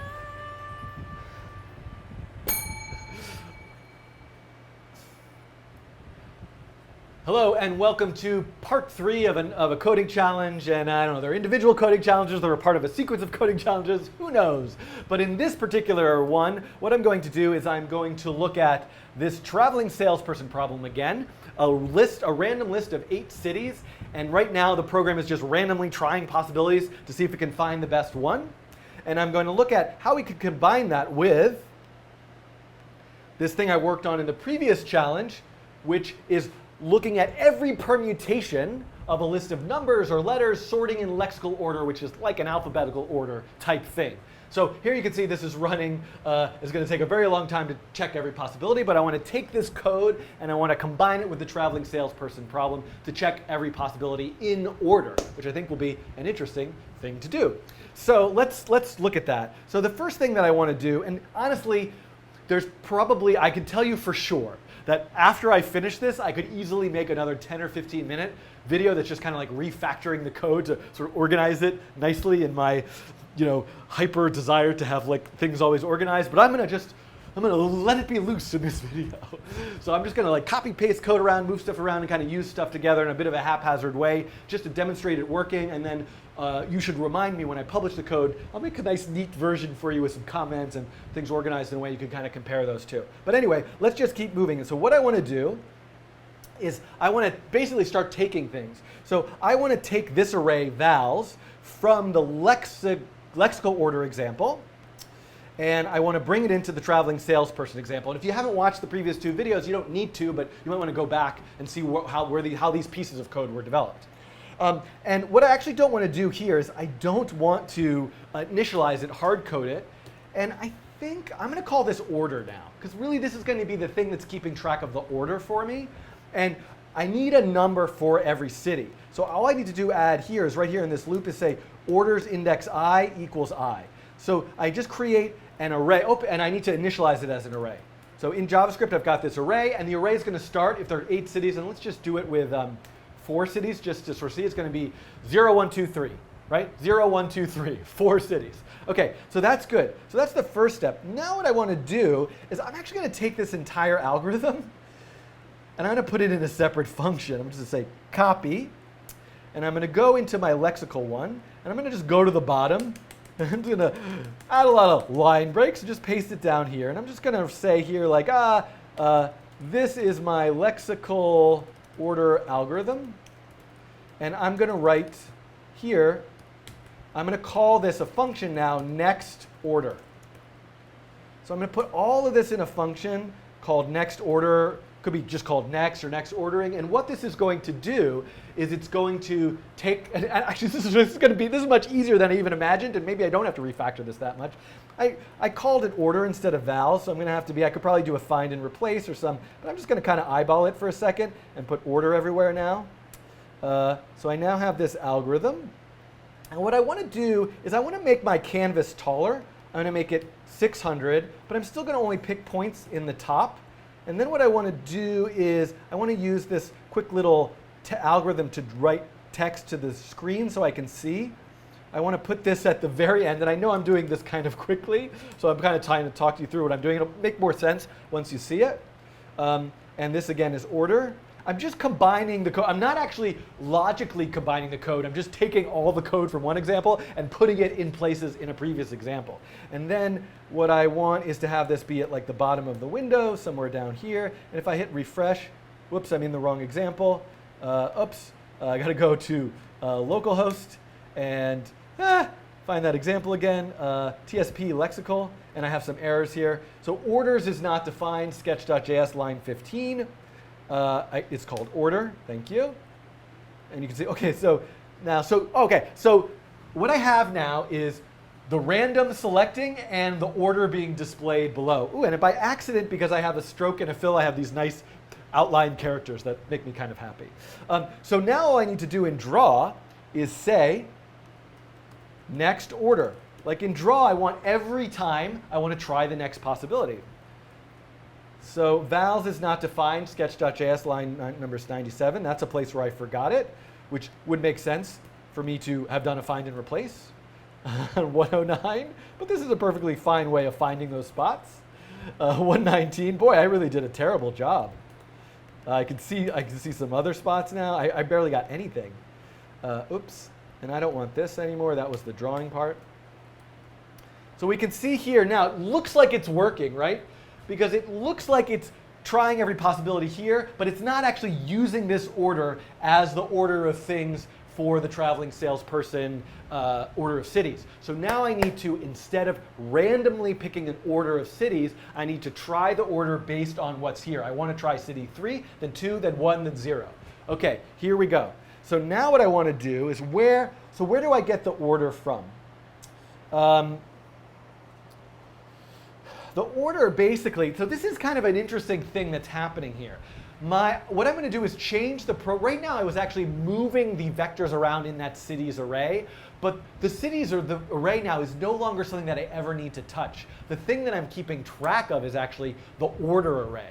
So I'm going to redo this first by just saying, what I want is to go through every single element in order. Actually, so here's me just drawing all the cities. So this is actually not the path. So this I can leave. I'm just drawing a circle where every city is. And I'm going to take out the best ever thing for a second because I'm going to have to adjust that. But what I want to do here is I'm going to go through that order array. And the particular city that I want to draw, city n, for lack of a better word, is at order index I. So I want to go through the order array and set the order as 3, then 2, then 1, then 0, whatever's in there. So now the index, that order array essentially becomes a lookup. So I think this might be, I have this sort of like gut feeling, even though you're just somebody on the internet watching a video and I'm a random person in a room talking to myself, that this is not entirely clear. So let's clarify this. These are the cities: Kuala Lumpur, Rio, Oslo. I'm trying to think of a diverse set of cities from around the world. So those are the cities, but I'll just call them A, B, and C. And this is the order, which is an array that has something like 1, 2, 0. So A, B, C. What I want to do is start here and say, okay, the first city is 1, which means it's B. So I'm here right now. Then the next city is 2, which is C, which means I travel to here. And then the next city is 0, which is here, which means I travel to here. So this never changes. This is the thing that's changing around and what we use to inform the order we draw here. Okay, now I've come back, and this should hopefully make a little more sense to you. And I could run this now, and we could see it's doing every possibility. Now, I'm not getting the best possibility because I actually haven't fixed that testing yet, but you can see that it's kind of checking every possibility and drawing it in that order. And I might be able to, if I reduce the frame rate, hopefully we could see that kind of happen as you see it checking each order and then going to the next one. And there's some other weird goofiness going on the way that I'm because I haven't gotten to the next step. So the thing that's the best ever now is no longer actually a copy of the array of the cities. It's a copy of a particular order. So best ever, distance can, calc distance has to change. Because now when I calculate the distance, I need to calculate the distance between these cities based on a particular order. So let's go to that calc distance function. It's going to be a particular order. And now, as I go through the order, I'm going to say city A is points order index I, woo, right? Because I need to go into that array and find the one that's at the spot in the order. Let's write this in 2 lines of code. City A index is order index I. And then the actual city, and let's just, no, let's write long, is the actual point at that spot, right? So I need to use that order to look up what city am I at. And then I want to do that with B, city B index, city B index, and that's I plus 1. Remember, that's the next one in the order. And then I want to get the distance between city A's X, cities A's Y, city B X. I have to think about this while I'm doing it. City B Y. Okay, that makes sense. So we've got to use that order again now to calculate the distance. So it became a little more complicated. And of course, you could condense this code, and I might think about it later of a different way to write it. But I'm writing it in the most number of steps to try to make it as clear as possible. Okay, so now we have that distance. So that works. I have calculated the distance between these cities based on this order. And if it's the record distance, I want to save not the cities, but the order. Then I'm drawing the cities based on, I'm just drawing all the cities. Then I'm drawing them based on the order that I'm currently checking. And then now I want to draw them. I want this exact same loop, but I want to draw the best one. So instead of getting the order from the current order array, I want to get it from the best ever array. And we should see now, if I run this and I've done it correctly, oops, length of undefined, sketch.js, line 86. What problem have I done? Order is undefined. I have a second place where I'm calculating distance based on the order. And swapping, oh no, forget about this swapping. Get rid of the swapping. I don't want to swap, I'm not ever swapping. That would have been a big bug if I had left that in there by accident. Found that luckily. Am I not going to next order? No? Okay, so what's going on? I got to debug this. Do I have no loop somewhere? What's happening here? People in the chat are telling me various things. I think this is a pause point. I gotta find this problem now. Boy, it's gonna be really hard to do the genetic algorithm. The amount of time I have. Did it just do it really fast? No. So hold on. Let's just see. What do I want? What's happening here? Let's just make sure this is happening. Oh, it only happened once. Oh, my frame rate was at 1. Okay. I'm back. It actually was working. I just was impatient. My frame rate was at 1. But I do have an error here. Sketch.js at line 48. Dun, dun, dun. What's happening in line? Cities n. Okay. So n is, Okay, so why did I get an undefined, so hold on, let's look at cities. Has 4 things in it. Let's look at order, 0, 2, 1, 3. Let's look at best ever. Something's wrong still. For whatever reason, I'm not getting the order, the numbers in best ever. So let's see everywhere I'm doing something with best ever. There, order.slice. I still had cities.slice here, so this has to be order. And so now we can see, here we are checking every possibility 1 frame at a time. And you can see the current thing that I'm checking is drawn in white. And actually, that should be after so you can see it. Just so you can see it on top. I'm just going to switch the order around for a second of the drawing stuff. And I'm going to make the frame rate 5, just so you can see that a little better. So you can see it trying every possibility, and essentially it'll get to the end. And when it gets to the end, I kind of, in a way, just drawing the current order. I don't have, so this could be this is a challenge for you guys to sort of visualize this better. And actually, I have an idea. I have a better idea. So what I'm going to do now is actually translate 0 height divided by 2. I just want to draw these in different places. So, whoops, for the second one. And then the where I'm drawing the text is actually just height divided by 2 minus 50. So what I think would work better here is for you to see, and I don't think, actually, to be honest, like I don't feel a huge need to draw the permutations, but you can see at the bottom, I'm trying every permutation, and the current best one is at the top. And was it really the last one? Let's run this with, let me take out, no, let me just run this a few times. I wonder if that's a bug in my code. No, okay, good. That was just a coincidence. So here, the last one is not the best one. And what we can do, first of all, I want to take out console. I want to add a couple things to this. I want to take out,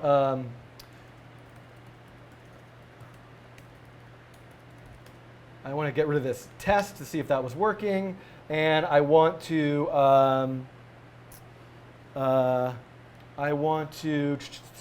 sorry, I was looking at the chat for a second. I want to make the total cities 8. And let's take the frame rate up to as fast as it'll go. And we can see here it is, trying every single possibility.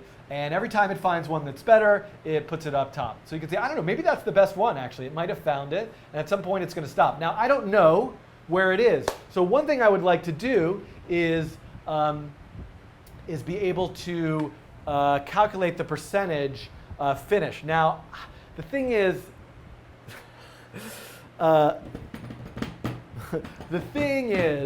we might run into, so this is kind of done, and you could stop watching this video and kind of take this and think of a more creative way to visualize this or do something interesting with it. But I just want to have a sense of how far I am to being done. So one thing I want to do is I want to know total permutations. I want to calculate that. Total permutations equals, I have no doubt this is not a function in JavaScript, math.factorial total cities. Now, what's the chance that that gives me something? Yeah, math.factorial is not a function. So let's write our own. I'm just going to go to the bottom here. Writing a function for factorial merits its own video, but I'm going to do it really quickly here and just say that if n equals 1, return 1. Otherwise, return n times n minus 1. And that's not right. N times factorial of n minus 1, right? So factorial is 5 is 5 times 4 times 3 times 2 times 1. And factorial of 4 is 4 times 3 times 2 times 1. So factorial of 5 is 5 times 4 factorial, which is 5 times 4 times 3 factorial, which is 5 times 4 times 3 times 2 factorial, which is 5 times 4 times 3 times 2 times 1 factorial. And 1 factorial is equal to 1. And this is a little recursive function which just does that. So I think I have another video where I actually go through that in detail. I'll try to link to that here. But so we can say total here with 8 is factorial of totals. So I'm going to say total permutations. I just want to see what number I get. 40,320. So percentage, I can also say, now I can have a count going. And I can say in draw, or next order really, I can say count plus plus, and maybe that should go at the end, but I'm feeling lazy right now. And I can say now what I want to actually do is calculate a percent, which is 100 times the count divided by the total permutations. And I want to see percent completed. And let's make that a little bit smaller. It'll just be there at the bottom, and see what happens. And it might be nice here to number format that. I think P5 is a function number format NF, where I can say just give me 2 decimal places to look at, and we can see now. And I could say percent So even with 8, you can see how long this is going to take doing only one possibility, 60 frames per second. Let's at least make sure that this is kind of working correctly by reduce this number to 5. And we can see here, we're going to get through 100, and my counting is off, and where I'm calculating in no loop, but you get the idea here. So now I'm able to see this is now me checking every single possibility and getting the fastest one. Let's look at 6. And just out of curiosity, is this program even going to run if I go up to like 20 cities? Oh, something is oh, you know why it's not working? Is because 20 factorial is a number too big to store in a variable, and I would need some sort of JavaScript library, I think, for big numbers. I think that's particularly correct. Because this I ran into when I was working in my Java example. My Java example, I needed to use longs, and I might have even needed to use like a big number Java library. But that's only for the percentage calculation, because I don't actually need to know the total number of possibilities to check every possibility. I just need to check every next one. So this 8% calculated is absolutely wildly incorrect. But I think if I do 10, am I going to get something? 10, I'm still going to get something about right, because that's a reasonable number, several million. So you can, I encourage you to run this on your own for a while, see if it comes up with something that looks right. But honestly, what I would like is, can you make some kind of interactive system that allows users to place points? Can you make a game or a simulation where things are following all the points? Can you actually have it act out people searching for Pokemon, or sales people walking to sell things, or I don't know, you should music playing you should be more creative with this. Okay, thanks for watching. I've got one more left to do, which is do exactly this, but use a genetic algorithm to evolve the best path. Thanks for watching. All right, oh boy, oh boy, oh boy, oh boy, oh boy, oh boy. So here's the thing. I said I had to go at 12:30, which is 7 minutes away. I kind of knew this might happen. I definitely can't do the genetic algorithm. Is the most complex thing to do. But in a way, it's not as hard as you might imagine, having done so much of the work already. I really honestly could go until 1 o'clock, and it wouldn't be a total disaster for me in terms of the time today. So I'm going to try to extend. And I'm going to take a brief break to go pee. I was like trying to think of what I should say, but that's what I'm going to do, because I've been doing this live stream for a couple hours now. I am going to put on some music for you. You can enjoy the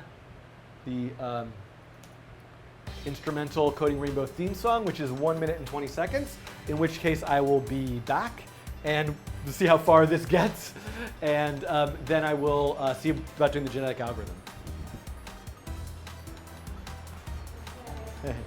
No, I'm going to go till 1 o'clock. I'm going to go a little longer, yeah.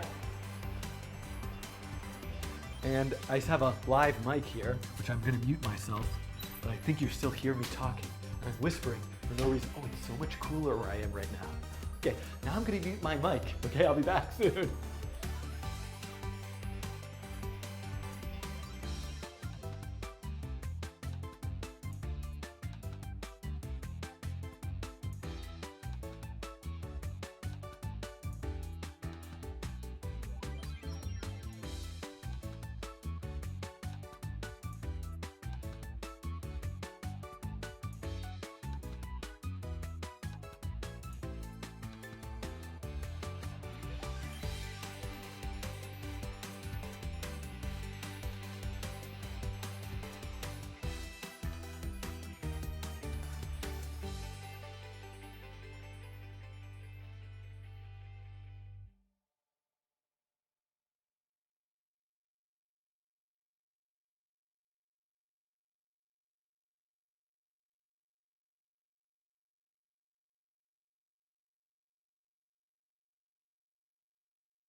Okay, here I am back. Can you hear me? Can you see me? Is everything going okay? I don't see a lot of messages in the chat. Okay, I did see someone. I'm just curious how many people are 70 people. How are we doing here on this? We got through 0.36%. So you can see how long this takes now. Certainly if I was doing this in Java in a separate thread and kind of crunching it faster than 60 frames per second, it will go a lot faster. And so, but I think it's interesting to see this in JavaScript nonetheless. Okay, I got to move quickly here. Half an hour I have, I think, realistically. So I'm going to do, which one am I in right now? TSP2 lexical. I'm going to keep this one. And I'm making another folder called genetic algorithm. And I'm going to go into that one.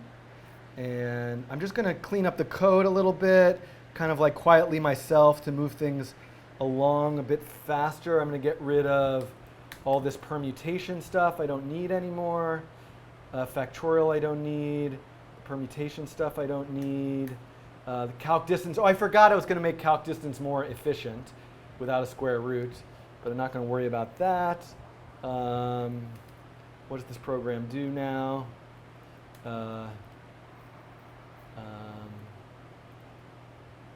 Okay, I think this is going to work for me. I'm tempted to grab my previous web workers, yeah. I'm tempted to grab my previous genetic algorithm code to make this go faster to start from a template, but I think that's unnecessary. Oh, I have a, there's too much to do. Can I come back? I can't.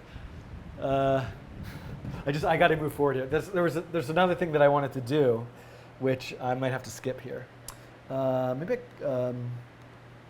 Because I had a bunch of suggestions about my selection algorithm to improve it, and I kind of would like to do that, but I'm not going to. Okay, I'm just going to move forward here. I'm just going to start this. I don't know what this does. Hold on. Let me just get no errors here. Line 62.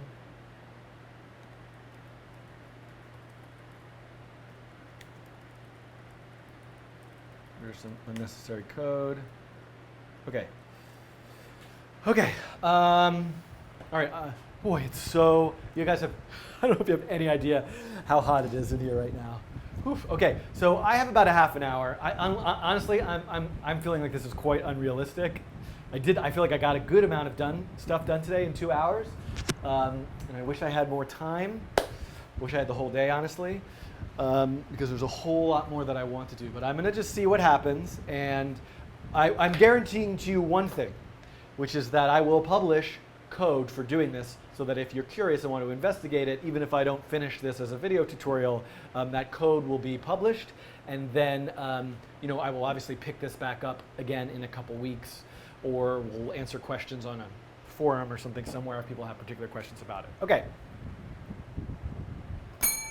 Hello. One last challenge with the traveling salesperson. I want to take the traveling salesperson problem, and I want to solve it, or attempt to solve it, or get close to solving it with a genetic algorithm. The issue being that when there are so many cities, I can't possibly check every single possible point, as illustrated by the example I made in the previous video, where there are more than 3 million possible ways to go through all of these points. You can see I'm checking every possibility, and I'm only at 0.101% completed right now, even after a little while. Sure, with a faster computer and code written not in JavaScript in the browser, I could get it to code faster. But this is only 8 cities. Imagine as you get to 9 and 10 and 11 and 12. A genetic algorithm evolving the optimal path through these cities is a way that you can explore to get some results. So let's look at how we might do that.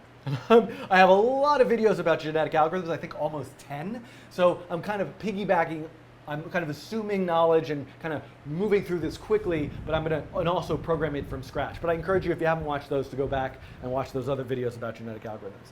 Okay, the first thing I want to do, and I'm going to do it all sort of insanely in one particular JavaScript file just to keep things simple. And I'm not going to use objects or any of that. So I want to make a population, and that population is an array. And actually, I do want to use on some level an object. So I want to create a DNA object, and what that DNA object has in it is an order. So that order being the order by which we're going to go through the cities. So the DNA object has an order variable in it, which I'm going to say this.order. I'm going to use this as a constructor function to create these DNA objects. And what I want to do is go through the amount of total cities there are. And what I want to do is say this.order index I equals I. So I'm going to start making a DNA object that just has the literal order of kind of 0, 1, 2, 3, 4, 5, however many there are. So I have that. So now, what is my population? And I want to say population total. Let's say we're going to have a population of 100 elements. So what I want to do here now in setup is I want to say, I want to go through, and based on that total population, I want to say, whoops, I want to say population index I is a new DNA object. So I want to fill a population with orders. Now all those orders are the same right now. So I should shuffle and randomize them, right? We want a genetic algorithm to start with some variety, but we'll get to those steps as we go. Now what I want to do, just to see that things are working, is I want to visualize, when I go to draw the stuff, I actually want to draw the entire population. I think that might be interesting. That's probably a terrible idea for a variety of reasons. That's going to make things run really slow. But we can take that out whenever we need to. But just to see that things are working, I want to draw that entire population. And I want to say the order is each member of the population's order. And now, so this is me saying instead of we were just trying one at a time, I'm going to try 100 at a time. So if I run this, boy, I don't know what it's doing. Oh, I'm in the wrong, I'm in the wrong example. I'm going to go here. Okay, so I've got some errors. Can't read properly. Length of undefined. Sketch.js, line 42. Right. So this, I got to comment this stuff out yet because I haven't done the evolving part yet. And I'm not seeing anything because, why am I not seeing anything? Population.length. Oh, I'm using I twice. That's a terrible idea. So let's use J in the outer loop here. I'm surprised that I crashed the browser, everybody. Good for me. Let's force quit Chrome.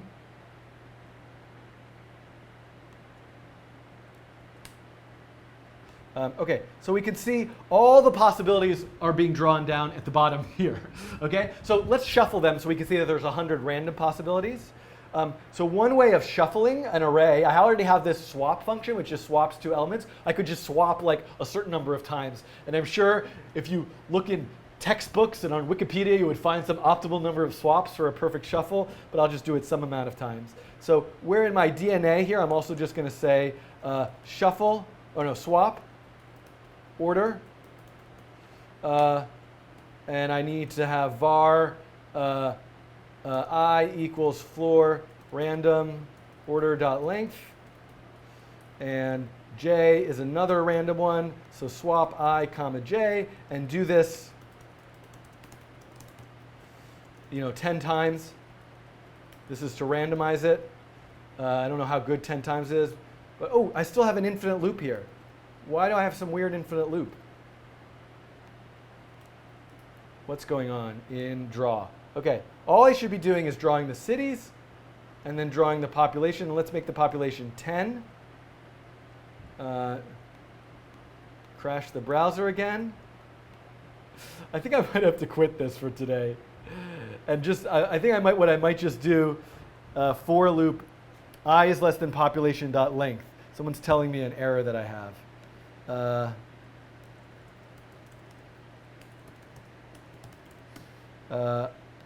Thank you. J is less than population.length. Thank you very much. That was a good catch. Still have some problem here. Do I have an error at least? I can't see. So what's infinite looping here? I population j order j plus plus. What if I comment this out? I is less than population dot length is in one of the fours. I think you guys are behind me. I already fixed that in the beginning.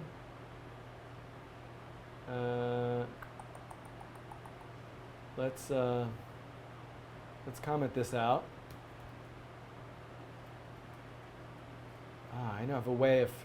I wonder if this will be able to. If I restart the server.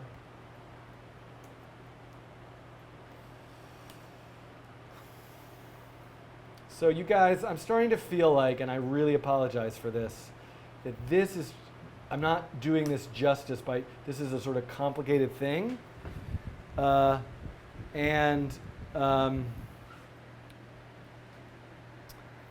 That, oh, what's this best ever stuff I don't want?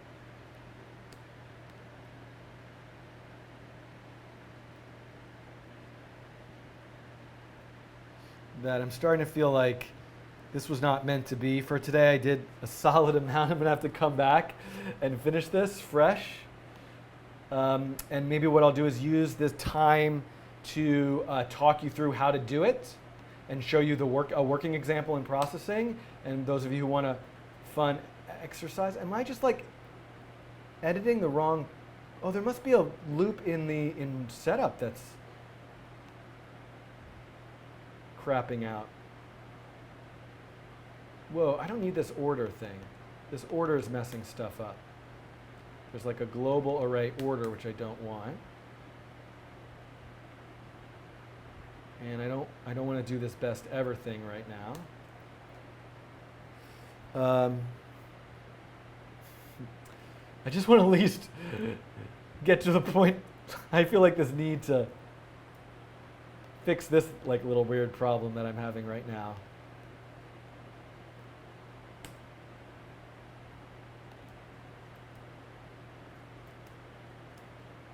Hello.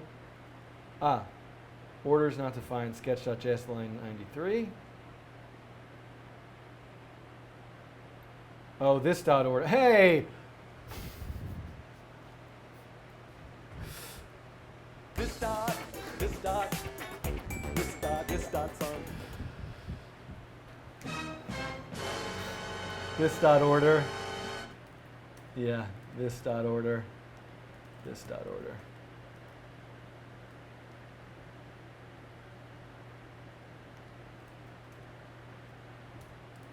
I'm gonna get. It looks like it's like still not like I'm not seeing background 0, so something is getting stuck in setup.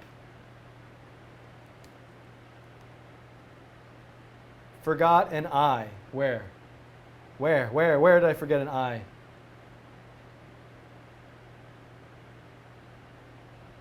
(92) should have n++, not I++.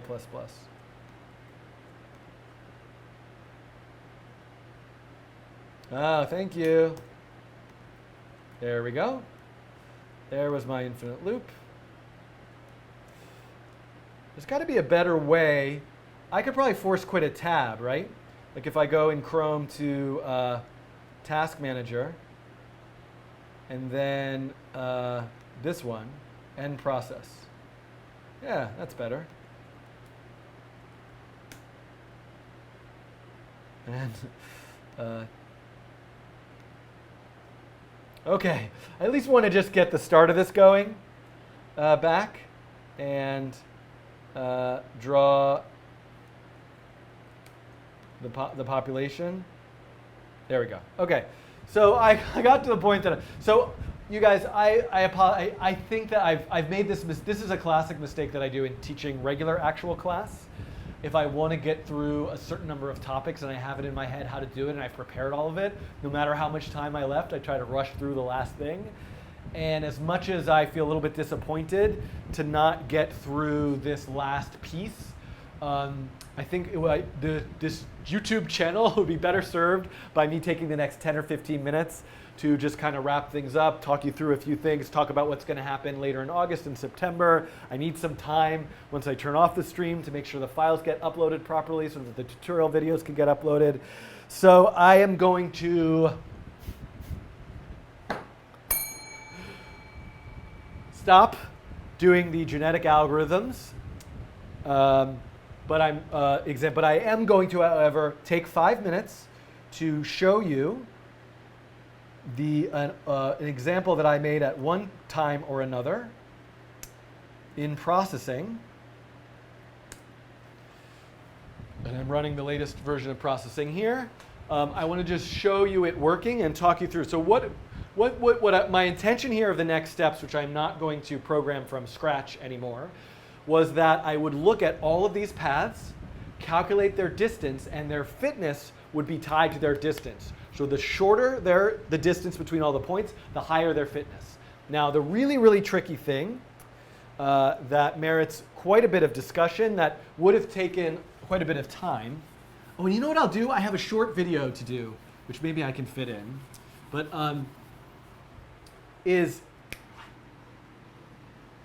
before, if I had some sort of DNA like this and some sort of DNA that was like this, and I wanted to combine them and do crossover,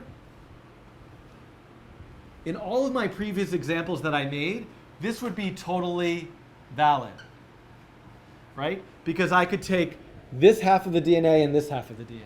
But notice this is not a valid order of cities, right? So we have to invent a new crossover function. And by the way, now that I'm going to be on a little bit of a hiatus for a couple of weeks, I would love to hear your suggestions for interesting crossover techniques. The one that I've chosen to use, I believe if you Google it, you'll find it listed under something like an ordered crossover. And that's essentially what we're doing, is I might take, and so let's make a longer example, 0, 1, 3, 2, 4. And here's another 4, 3, 1, 2, 0. So let's say I need to make a new order out of these two. And let's say I decide I'm going to take this section from A.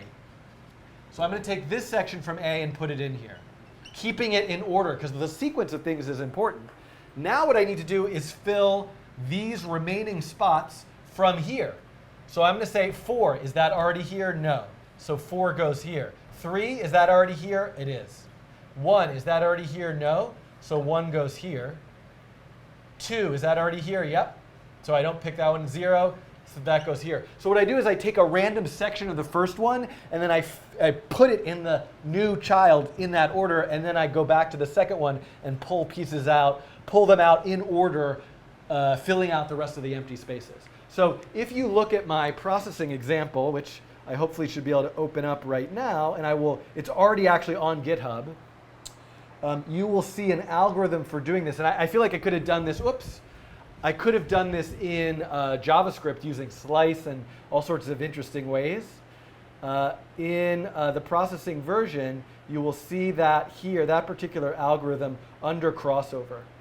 And so you can see that I'm picking a random start and an end, and I'm making the new DNA go between that start and the end, and then I have an algorithm for filling out the rest of it. So this is, I've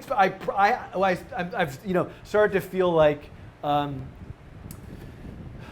yeah, Oliver makes a great suggestion in the chat, which I want to read in a second. I realize that this is kind of like almost a whole topic unto itself, which would take a significant amount of time. And I don't want to rush through this stuff. I feel like this could actually be a good video. And if it doesn't happen for a few weeks, it will live on YouTube forever as a better video than the rushed one I would have made today. So Oliver writes, you can actually half the problem space by enforcing lack of reflective things. 0, 1, 2 is the equivalent of 2, 1, 0. And so that's actually quite important. And that does actually help quite a bit. But when the numbers get so big, half of like a giant number is still like a really giant number. But it is quite, that is a good optimization that would be worth implementing. Akash asks, any technique to do permutations using bit shifts? Absolutely, you can kind of get into the nitty-gritty of doing this kind of genetic algorithm crossovers and sort of shift bits, and I'm kind of staying at a higher level to make things more readable and kind of fun and easy to play with, but certainly that is a possibility. So I see lots of great suggestions in the chat, and I'm going to hopefully get feedback from you guys and explore this stuff and improve the example. Maybe I'll actually build this JavaScript example out and publish it, and then come back and do a tutorial about it later. The one thing that I want to mention, and see if I could take a few minutes to do this, is, let me go. So by the way, if you are interested in suggesting topics for future videos, whoa, my computer is just crawling to a halt. Let me quit processing. Let me quit the web server. So this is a GitHub repository that I use to keep track of suggestions, and you can see there's currently 135 suggestions. I do like 1 or 2 per week, so it's going to take a long time to get to all these topics. I also sort this list typically by this, and you can see that there's like a lot of interest in machine learning. Fluid dynamics is getting higher, which is interesting. I'm excited to do videos on Chrome extensions. The one that I want to look for here right now is select. And this comes from Spectrum. Now, there are two issues here, and I'm going to show you this one for a second. So this, by Sinclair ZX81, I would suggest you take a look at this particular issue. It's issue number 119 in the repo. And this shows a really nice fancy JavaScript, possibly ES6, using way of saying, you have the population of these elements, unicorn, popcorn, on, isotope, and each one of those elements gets a score. How do you pick them randomly with their score mapped to probability? And there is this like kind of unbelievable using map and creating this select function here using sort of enumeration and all sorts of stuff. I don't know if I'm saying that correctly, but so I encourage you to take a look at this. This is a pretty complex and sort of advanced JavaScript notation way of looking at this, and I read this through and thought about it for a while, and I actually did a video about it where I kind of did it incorrectly. Sinclair wrote a wonderful, thoughtful reply to that. I'd love to read this, but I'm kind of running out of time. And then this is the algorithm that this is a sort of simpler way of writing this particular algorithm. And I do want to do, and I'm going to save till next time, but I'm just going to mention it now in the live stream. I do want to kind of mention this. And it's a really interesting algorithm. I'm going to come over here to the whiteboard. Because what it's able to basically, the algorithm that I implemented was an accept reject strategy where I picked 2 random numbers and I had to throw away or accept the first one based on the second one. I have to maybe try a whole bunch of times. If you normalize the fitness scores, right? If I have 3 members of a population and I normalize their fitness scores so they all add up to 1. So let's say I have like 0.5, 0.3, and 0.2, 0.5. So I can kind of almost draw this bar where this is element A, this is element B, and this is element C. Let's say I now pick a random number between 0 and 1. I think I'm doing this right. Let me we'll see. So let's say I pick a random number between 0 and 1. Let's say I pick, and let me look at the algorithm here, because I implemented this and now I'm kind of losing my mind. While selector is greater than 0, so that's the random number, subtract, okay, yeah. So this is the selector in that algorithm, R, and I want to like continue while R is greater than 0. Go back to that again. While selector is greater than 0, okay, and I'm going to start with an index. I'm going to assume that the index I'm going to pick is 0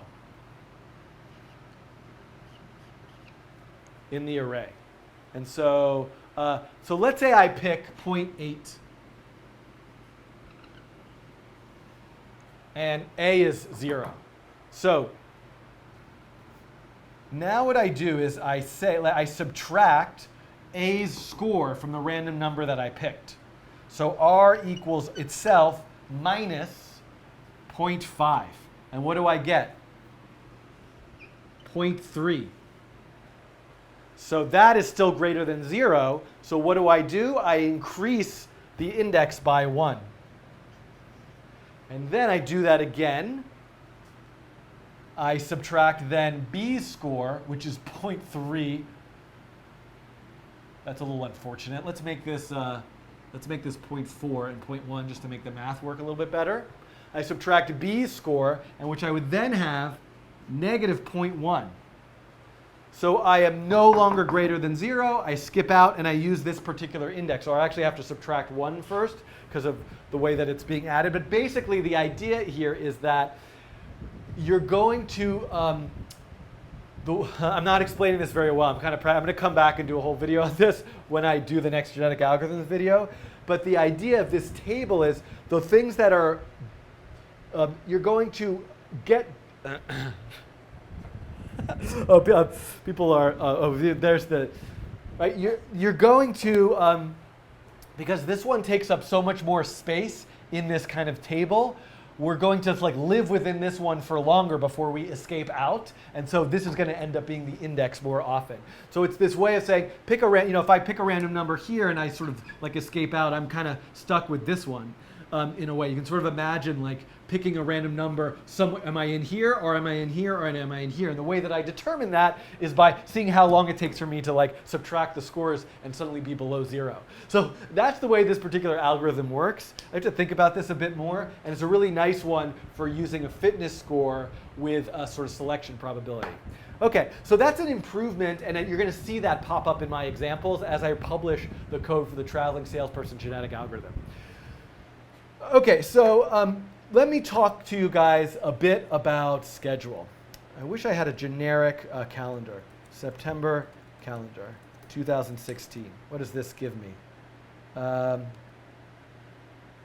Okay, so these, I don't know what, is this August 31st? Is that right?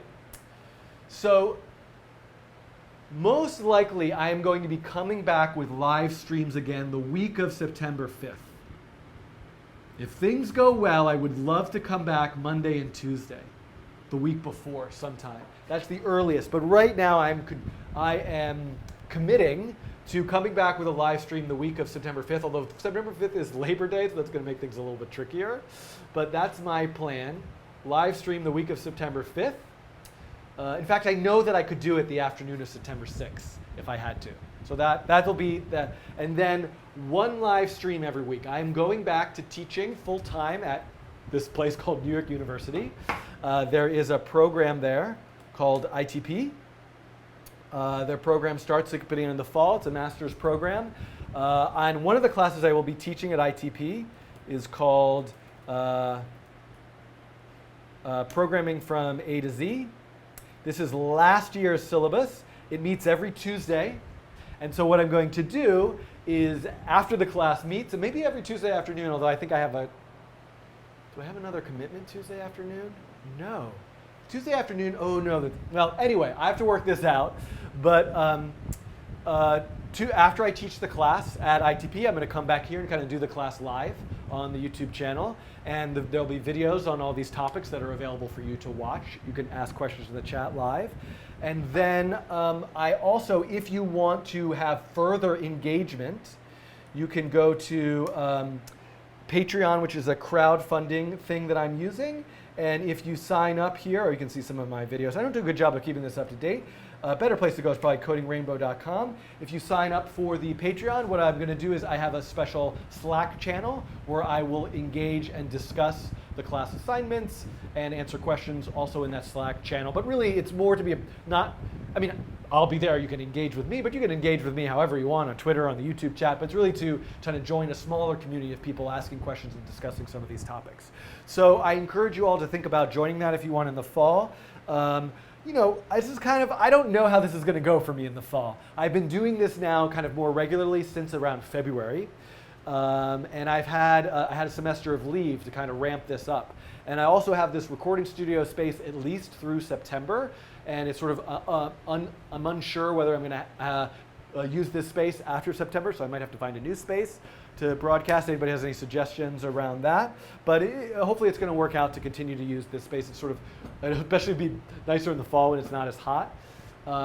But I had a wonderful time. I've been so thrilled to engage with the School for Poetic Computation, a community here in this space. And the other thing I'm really planning for the fall that you'll hopefully see crop up is I have a list of guests who are going to come on and do some guest tutorials or show projects of various folks in the New York City area. So that is something you can look forward to as well. That's kind of my overall thoughts. I have a backlog of videos that haven't been released. You can find all the content in the archive of the live streams, but so you will see new videos. So subscribe to the channel. You will see new videos released periodically, every day or two over the next couple weeks. There might be a week where you don't see any activity on my YouTube channel, but I will come back. I am planning to come back in September. And if for some reason things go awry and I'm not able to do this content as regularly for a period of time, I will kind of like shut down the Patreon thing or pause it, because I hope to not be. I'm in it to do this. I'm having fun with it. I'm getting good feedback from people, positive and negative, constructive criticism, which has been really helpful. And to me, this is an experiment to create content that is accessible and friendly and playful and experimental and creative, and also to engage and create communities. I find video content for learning to be useful, but I find the most powerful way of learning is the sort of community of people together talking to each other. And that can happen physically in space, which is an incredible, powerful thing, but it also can happen online through social media, through YouTube chat, through a Slack channel. And so I'm experimenting, and I'm always looking for feedback and ideas about how to do this better. And one thing that's on my agenda is to get a more inclusive community of people also kind of joining the stuff that I'm doing and participating in processing in P5JS and processing foundation activities, which is a separate, my YouTube channel exists as a sort of separate thing, but obviously is interrelated, and there goes the camera, interrelated with my work with the processing foundation.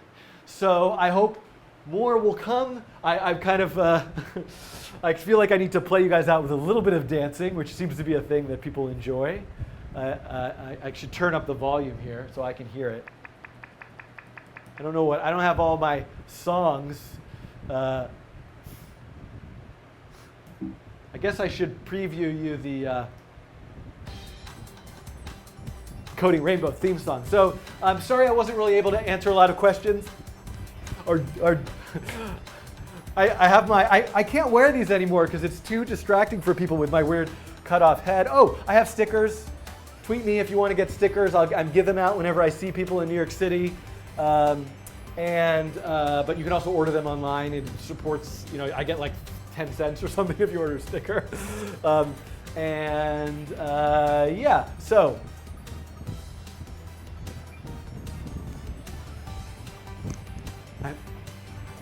My kids were telling me something about the nay-nay. What's your nay-nay? Which apparently is old and out of date. And the fact that I don't even know what it is shows that I'm a really old, weird person. This is the season finale. It's not unlike Game of Thrones. Nothing bad will happen. The worst thing that happens is that water will get poured on my head, which I actually just did. But now I cooled off a little bit. I'm going to wipe it up. It's a rubber floor here, so everything's fine. Hopefully this microphone is not getting wet and being ruined. On the season finale, on the season premiere, stay tuned for next season of Coding Rainbow. Okay, I'm really signing off now.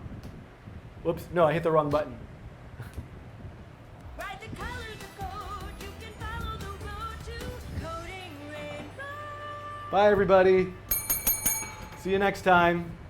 Have a great rest of your summer. Enjoy the outdoors. Do something fun that has nothing to do with coding. Hug your neighbors and your friends.